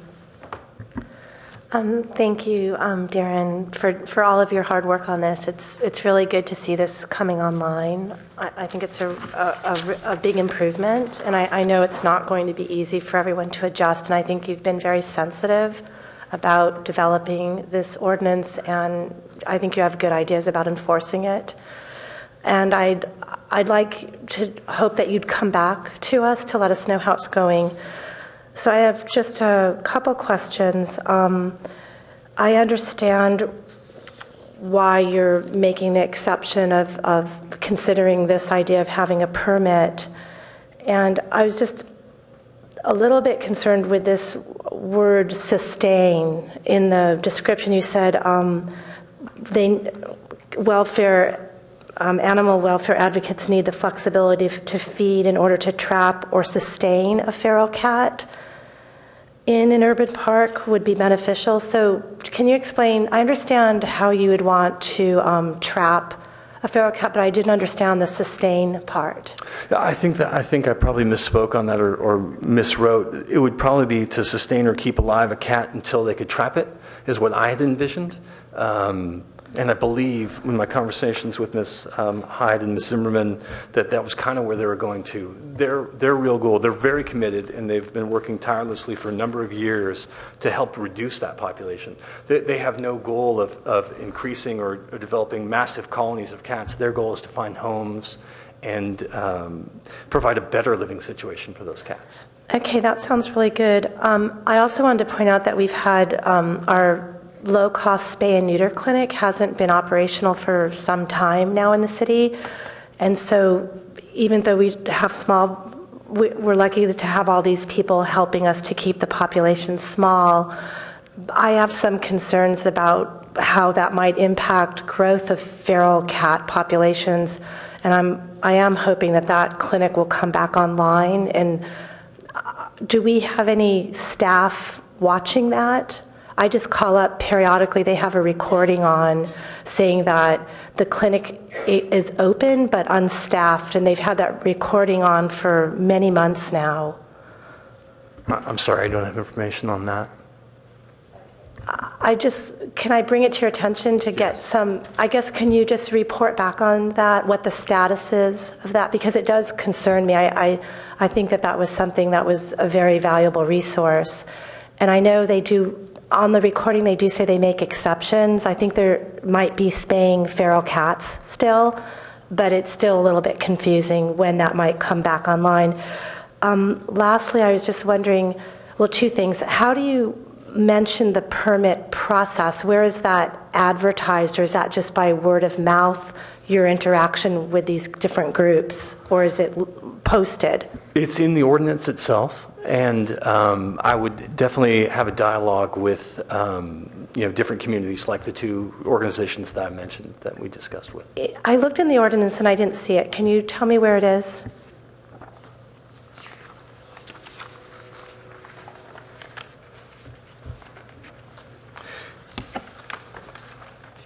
This is on B, and it says, except by authorized by park regulations or with the written consent of the director. Thank you, I missed that. And I appreciate you sending the sample around of a sample permit. When I was looking at that, one thing that wasn't really clear to me is how duration was mapped out on the permit. So do you require people to say give dates? Yes, on the example that I passed out, and similar studies, we'll usually get down to the day and time. We wanted to know when people would be in the marsh in that particular example, studying birds. And likewise with this one, we'd want to know when people were in the park conducting this kind of thing. Okay, so I feel comfortable with it as long as there's that oversight and specificity. Thank you. Thank you. Any other comments, questions? Do we have a motion to approve the ordinance? I'll make a motion to approve this ordinance. I'll second it. All in favor? Aye. None opposed? So that does it for feeding wildlife. Congratulations, Darren. Let's move on to item number 6, recommend to council a park improvement ordinance for the Magical Bridge Playground in Mitchell Park. So we invite Peter Jensen to come up here, and I don't believe he has a big presentation either, because we talked about this at some length last month, so hopefully it'll be a fairly quick item. Are you going to share something? I've got something, it's in my, if I can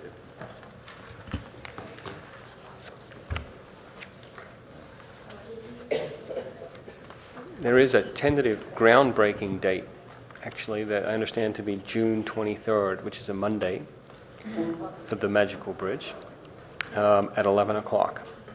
So I wanted, there is a date set for the groundbreaking for the Magical Bridge project, provided it gets through council in May, and that is June 23rd, which is a Monday at 11 a.m. It would be wonderful to see some commissioners there.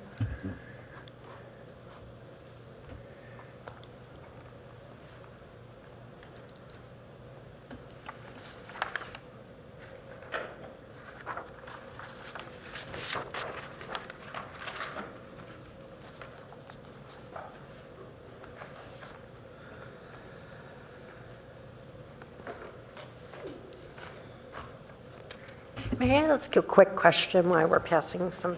Yeah. Well, actually, maybe I should wait till comments because it's not.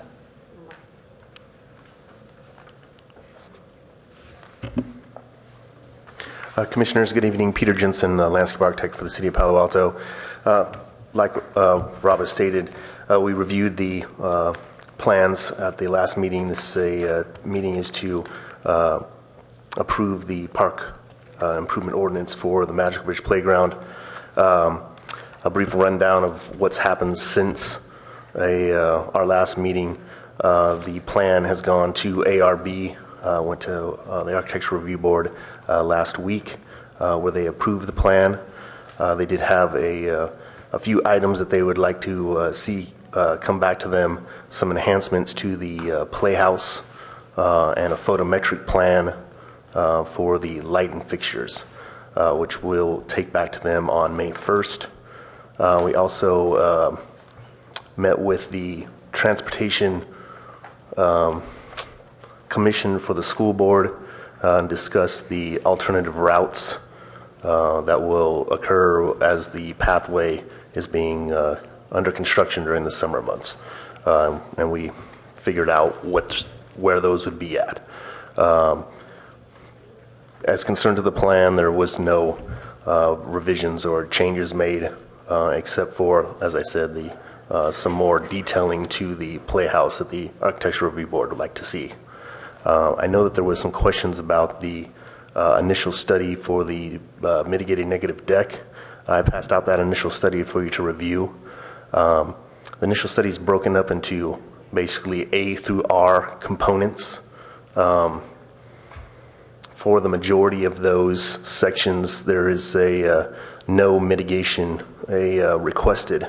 For two of those sections, one being the biological, it refers to nesting birds and doing a review of the project site before construction. And if any nesting birds are found, mitigation is spelled out what would need to take place if nesting birds were found in that location. Also, air quality as far as construction, that was a mitigation. Basically keeping the dust down was the main element that the mitigation discusses there. Other than that, there's, as far as the mitigation goes of environmental impact, there was no other mitigation requirements for that. So with that, I will open it up to questions and hopefully answer them for you. Commissioner Rectal? Okay. Yeah, overall, this is a wonderful design. I'm very excited to get it going. There's still a couple things that bother me about this. One of them is the restrooms. There's no restrooms immediate there. We have an existing restroom across the bridge, but it's pretty small. And I'm not sure, is it handicapped accessible? It's been a while since I've been there. Yes, the restroom is handicap accessible. Okay. I'm just concerned, though, that there is a segment of the disabled population that does need the restroom more frequently, and I'm afraid that we're going to be underserved. We have a lot of people now being drawn to this. We have the existing load of the park, and I think we'll need more restrooms in the area, particularly handicapped accessible restrooms. We looked at, we studied having a restroom on that segment of the park. Unfortunately, there's no infrastructure there to have a restroom. It's kind of because of its isolated nature with the creek there and how it's surrounded by the buildings. So the restroom, though, that is in the closest proximity to it is a ADA accessible and handicapped. So okay. But I think it's too small. I think we'll have to expand that. When we do a development like this, do you look at the number of people that are being drawn to that area, and then you have some formula for calculating the number of restrooms needed in the area, or how's that done? We currently don't have any type of calculations that's done for restroom use. In fact, it's noted that a lot of Palo Alto parks don't even actually have restrooms. So Mitchell Park does have two there. So and this one is along the access route and in a close enough proximity that it is available for use. So. Okay, I'm just concerned still that we will not have enough restrooms in the area. The second thing is handicap parking. A lot of these people are not going to be able to easily walk from the parking lot. The nearest one is over by the Mitchell Park, the drop-off center there, but that's quite a ways. Is there any other plans, any other options for parking? Currently, the Mitchell Park parking lot is the main parking lot for the playground right now. There has been some discussions with the facilities around there, the church in particular, about adding handicap stalls there that could be used by patrons of the playground, but there's no agreement has been resolved yet, and we were going to basically look and study that as the park opened to see if that was something that was really needed or not. It's felt from the parking study, though, that the parking lot does accommodate the spaces needed for the playground. So, okay. I mean, the parking lot, we can address that later. Restrooms, I guess you could address that later also, but if you're doing development, it would make sense to do all the development at one time. It's much easier to deal with parking than with plumbing. So, okay, but apart from that, I think this is a wonderful project. Like I said, I'm looking forward to having it built. Other comments? Commissioner Cromie? I just wanted to echo the comment on the parking. I've also been quite concerned about the parking and also the access route. When we heard the presentation last commission meeting, the presenter mentioned that she considered the primary access would be over the bridge, but I'm not convinced of that. I think that people who have children that are going to have trouble making that length of a trip might really try to park on the other side, which I believe is it East Meadows, a Unitarian church on Charleston. Oh, it's on Charleston. So I'm going to be curious to see how it plays out, but my gut feeling is that due to access issues, because it is drawing in a population that has sometimes more limited access, that people might be trying to park over by Charleston. It's my understanding of being there is that it's a shorter route in. Do you agree with that or not? I haven't measured the distance to know exactly. I would say it's fairly close either way. If you have to park out on Charleston, you couldn't actually park right at the entry of the walkway. You would have to park down the street further, which would probably actually make that further than actually parking in the parking lot. I don't think there is any street parking on Charleston through that stretch. No, there's not actually. So it would actually be either across the street or, yeah. Well, that's where I think people might explore parking in the Unitarian parking lot because that is close. But I guess when you're exploring it with the church, is part of that exploration to see if there could be a cutout in the fence? Yes. Okay, because then that would be a very short trip.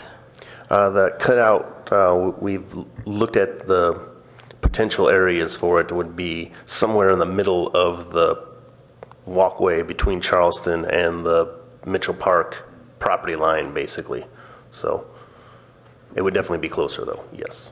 Okay, so I'm just going to voice I've been concerned about this throughout the project, although I think it's an amazing park, and I'm really looking forward to seeing it come online.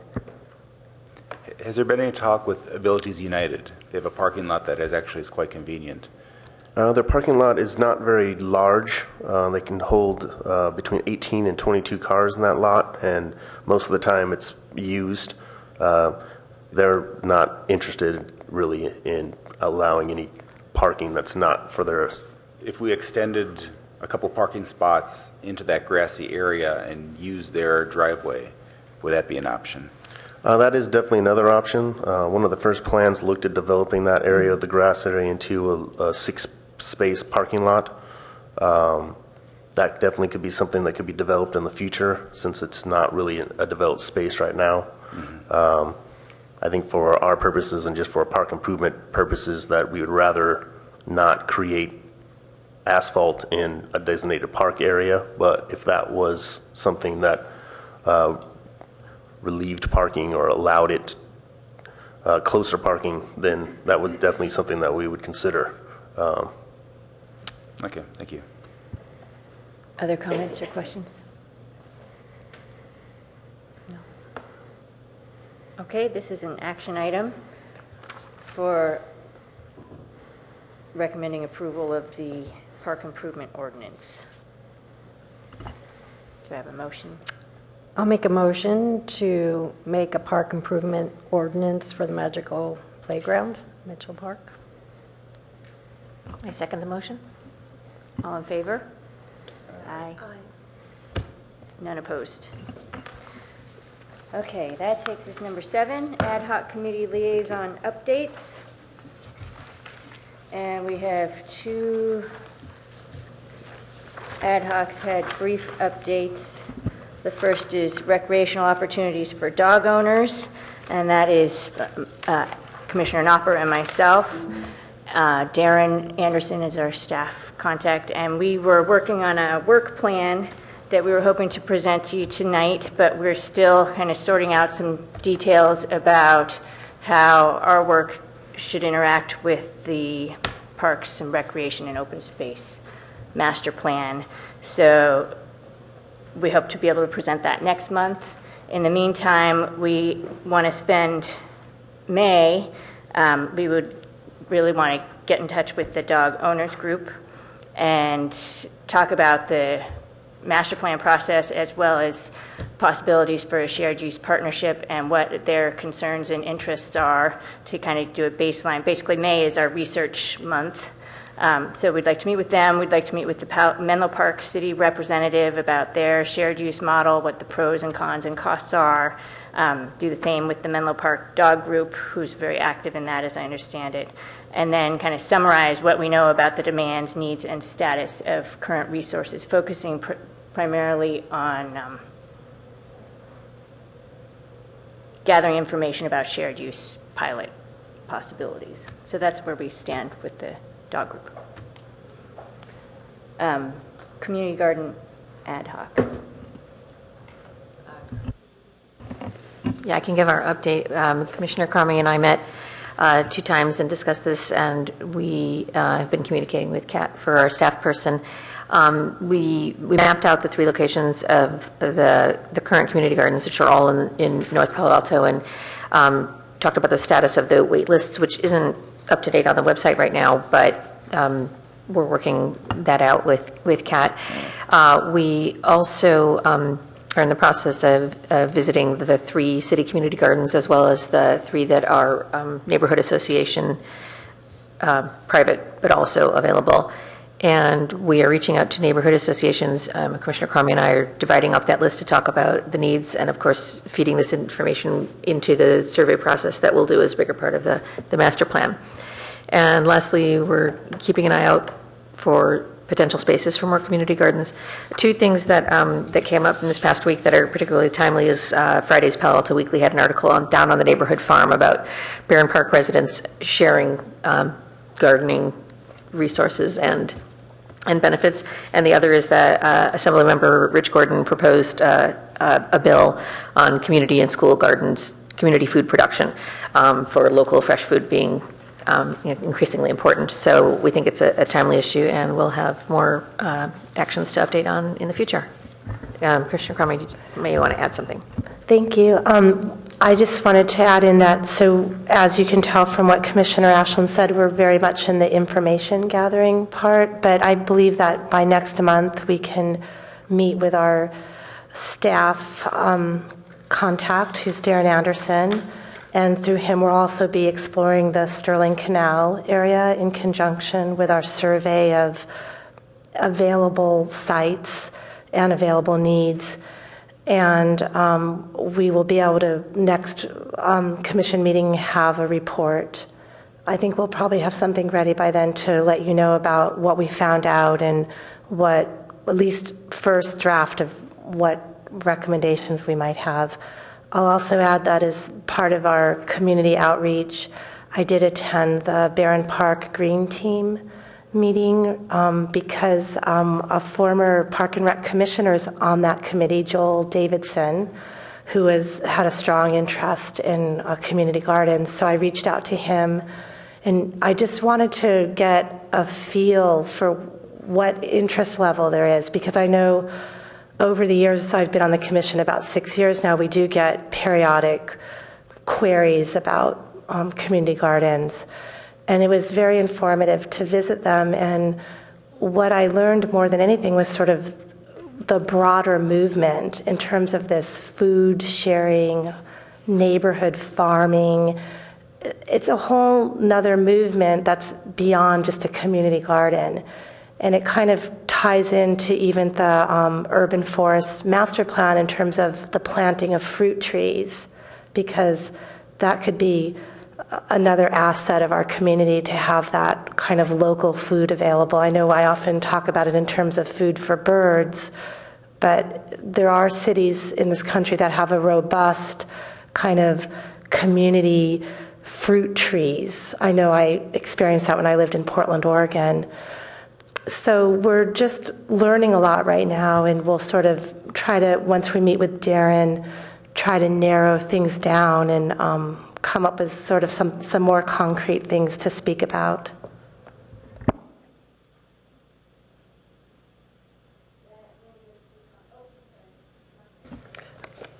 I seem to recall at one point the issue of Sterling Canal possibly being used for a dog run. I'd hate to see these two ad hocs not get together. Well, I don't want any Brown Act violations, but to possibly in an open meeting discuss the pros and cons of each. I think there's a first level question about Sterling Canal, which is whether it can be used for anything. And then once that question is answered, I think you're right, we ought to have a more open discussion about what's the best use for it, if it's available. Great, so we'll keep that in mind. So that's what we plan to evaluate, is just what you just mentioned, just the very preliminary use issues. Commissioner Lowen. Yeah, I have sort of a pseudo ad hoc committee of one as of last month, which is to look into the communications, external communications, and notification of people about coming to meetings about parks and so on. So I met with Claudia Keith and Darren since that meeting, and Darren put together an initial draft to be discussed, to be edited, which was really a great start, and I think we made very good progress. Definitely want to tie that into the whole master plan, which is another reason that Claudia mentioned earlier that she's meeting tomorrow with the consultant on the master plan. But I think it's reasonably likely that we could come back at the next meeting with a draft of what that plan should be. Great. Yes. I have a question on if there's any action on the 7.7 acres for folks that are on that, or when that might come back.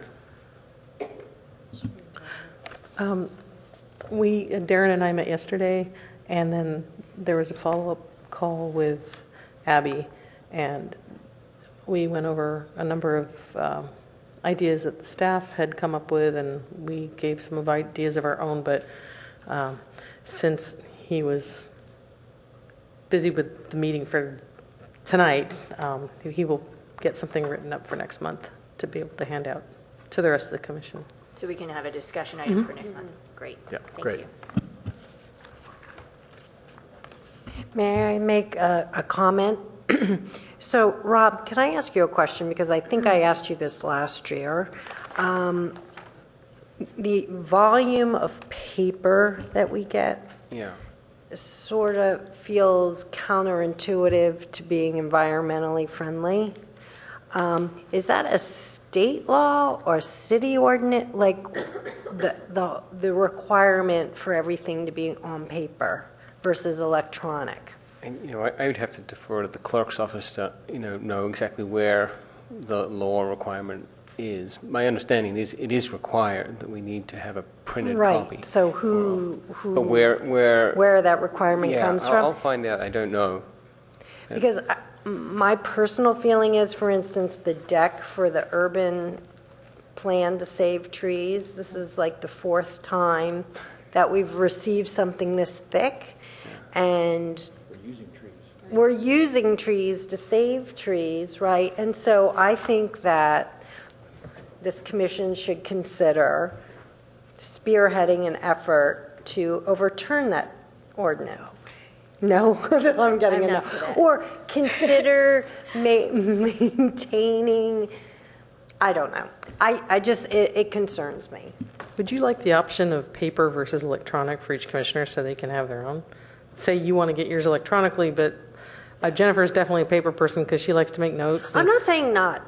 We can have, I like having an agenda, that's fine, but something thick that's 157 pages times 4 times over, just those kinds of documents. Well, why don't we start with where the ordinance is? Yes, right. My guess it's a So Brown this is Act the thing. comment section, and I'm just commenting that bothers me. Yeah, no, I understand. Yeah. So thank you.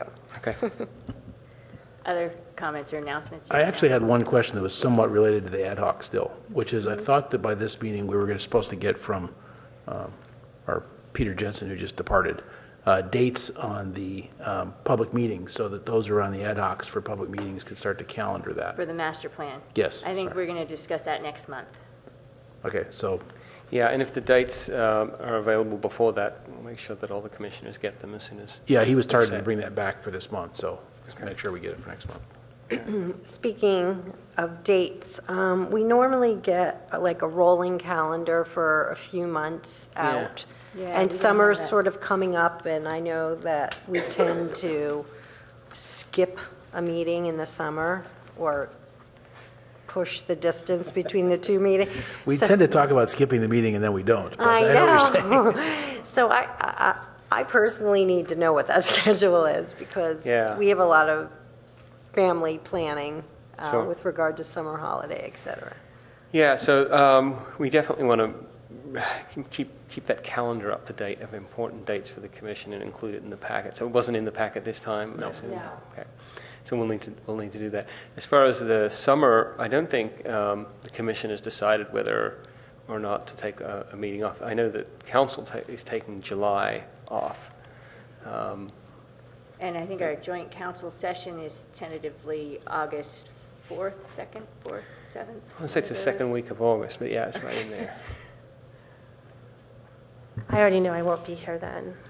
I don't know, at some point, maybe we should just, as all of us are probably getting some sense of our summer schedules, so it might be good if we do it by emailing Catherine or something. Can Is do that that, good? yeah. I'm not going to miss necessarily commission meetings, but I'm gone, I tend to be gone, I'm gone the first half of August. Okay. So just a couple of other announcements from me. One is the Mayfair Parade is coming up. It's the 92nd year of the parade, and it's May 3rd. And hopefully you've received something from Minka, the organizer, and hopefully you can be there if you're in town. It's a lot of fun.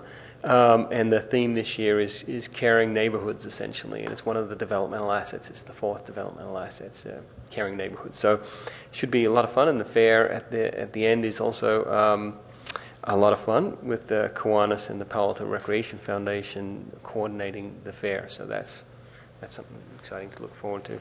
And you may be curious about the golf course, so let me talk to you about that.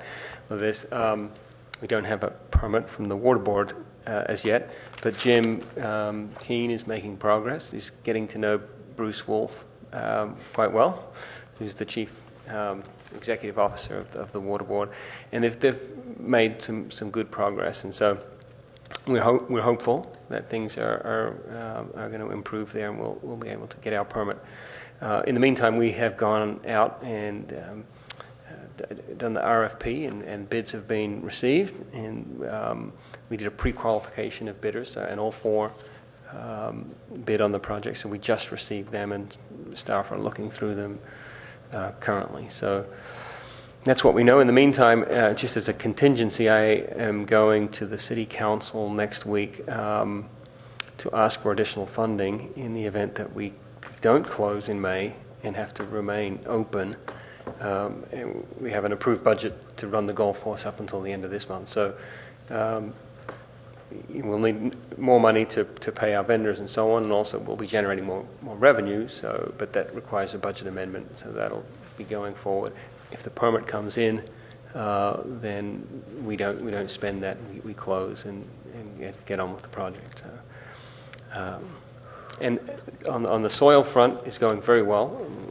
Importing soil is happening every day, And our dirt broker has gotten 2 additional sites with a lot of very, very good soil.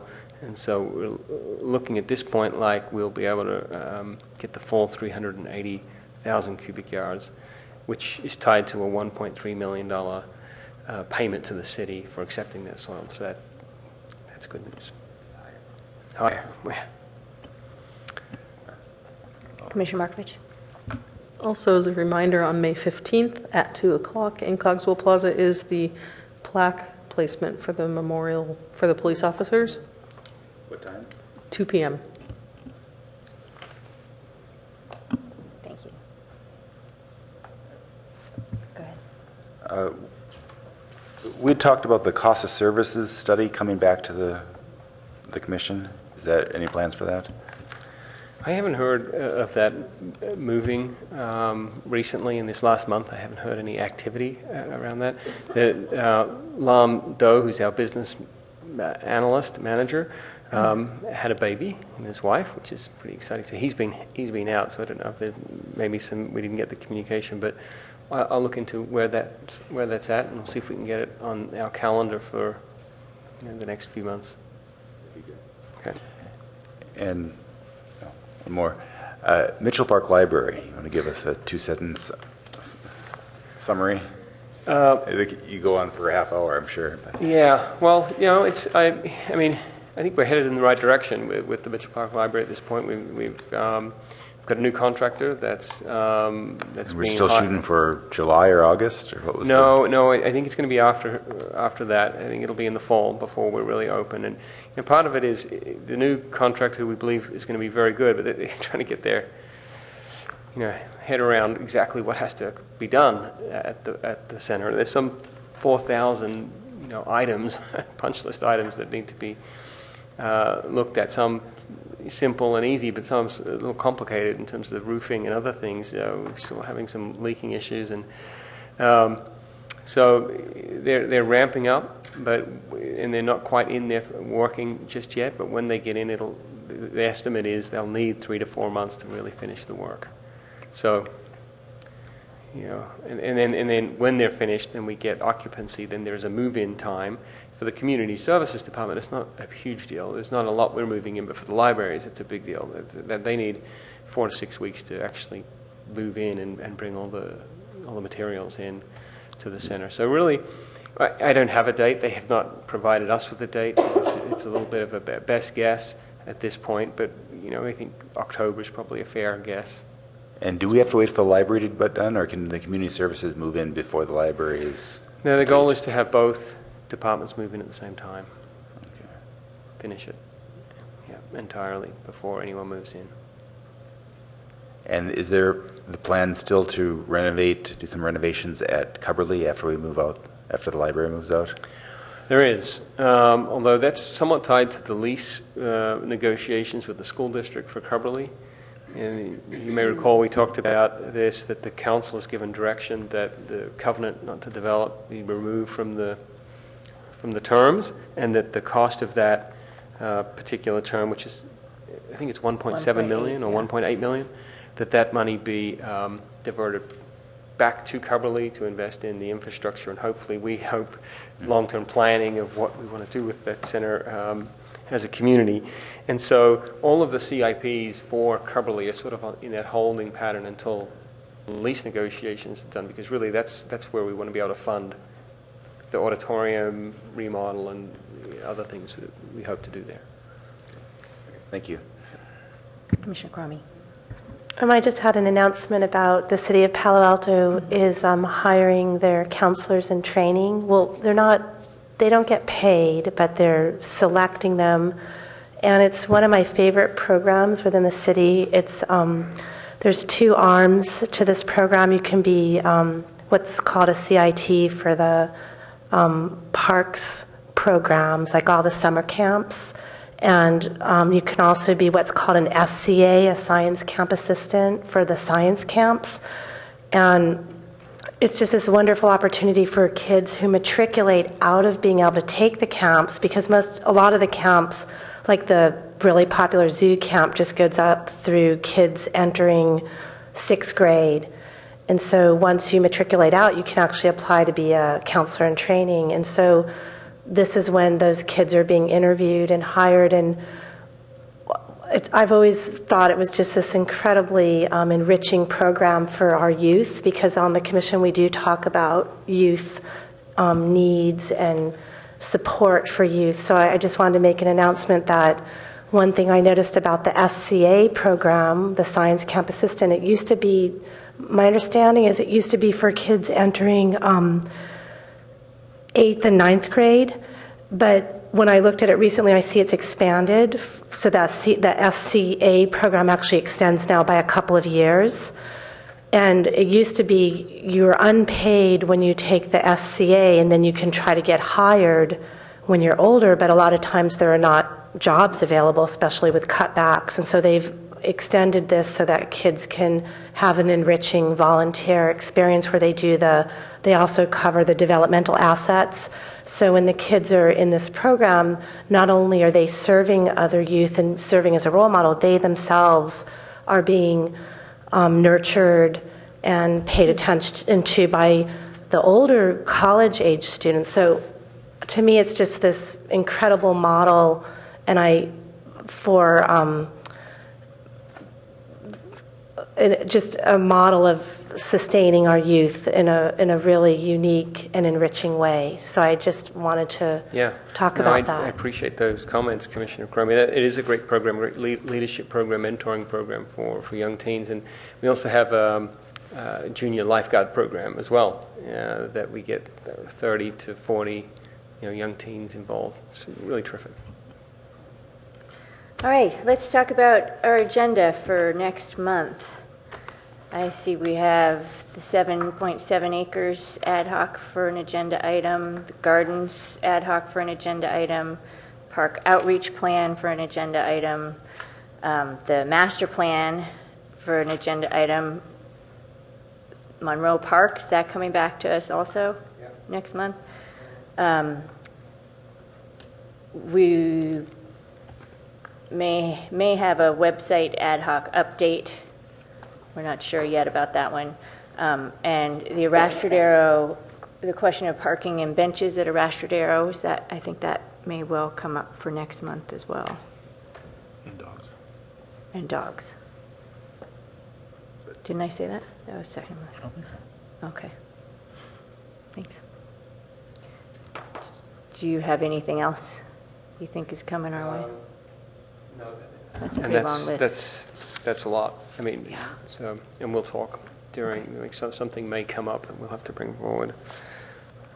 There is one thing that's pretty interesting that we're working on. I'll just mention it briefly, but so the staff are working on July being a month that's focused on community services across the community, and we're working on this sort of passport program where we're creating these passports, and there's 20 different sites that we're hoping people will go to and get stamps that they've visited, Foothills Park and the Art Center and different things, and on their favorite public art, and it's shaping up to be, I think, a pretty exciting sort of marketing effort around sort of celebrating parks and recreation. So we thought we may bring that to the commission. Sounds great. Maybe as part of that program, we have like a duck pond day. I mean, I'm serious if this ordinance passes, so people are invited out to the duck pond for an event, and this passport event, however that could be marketed, and so more people find out about the ordinance. It just sounds like that's a logical something to include. And then you have rangers out there and the environmental people that have been trained in all of the issues concerning feeding wildlife, et cetera. Yeah, okay. I think that's it. Shall we adjourn? I move we adjourn. And second. All in favor? Aye. All right.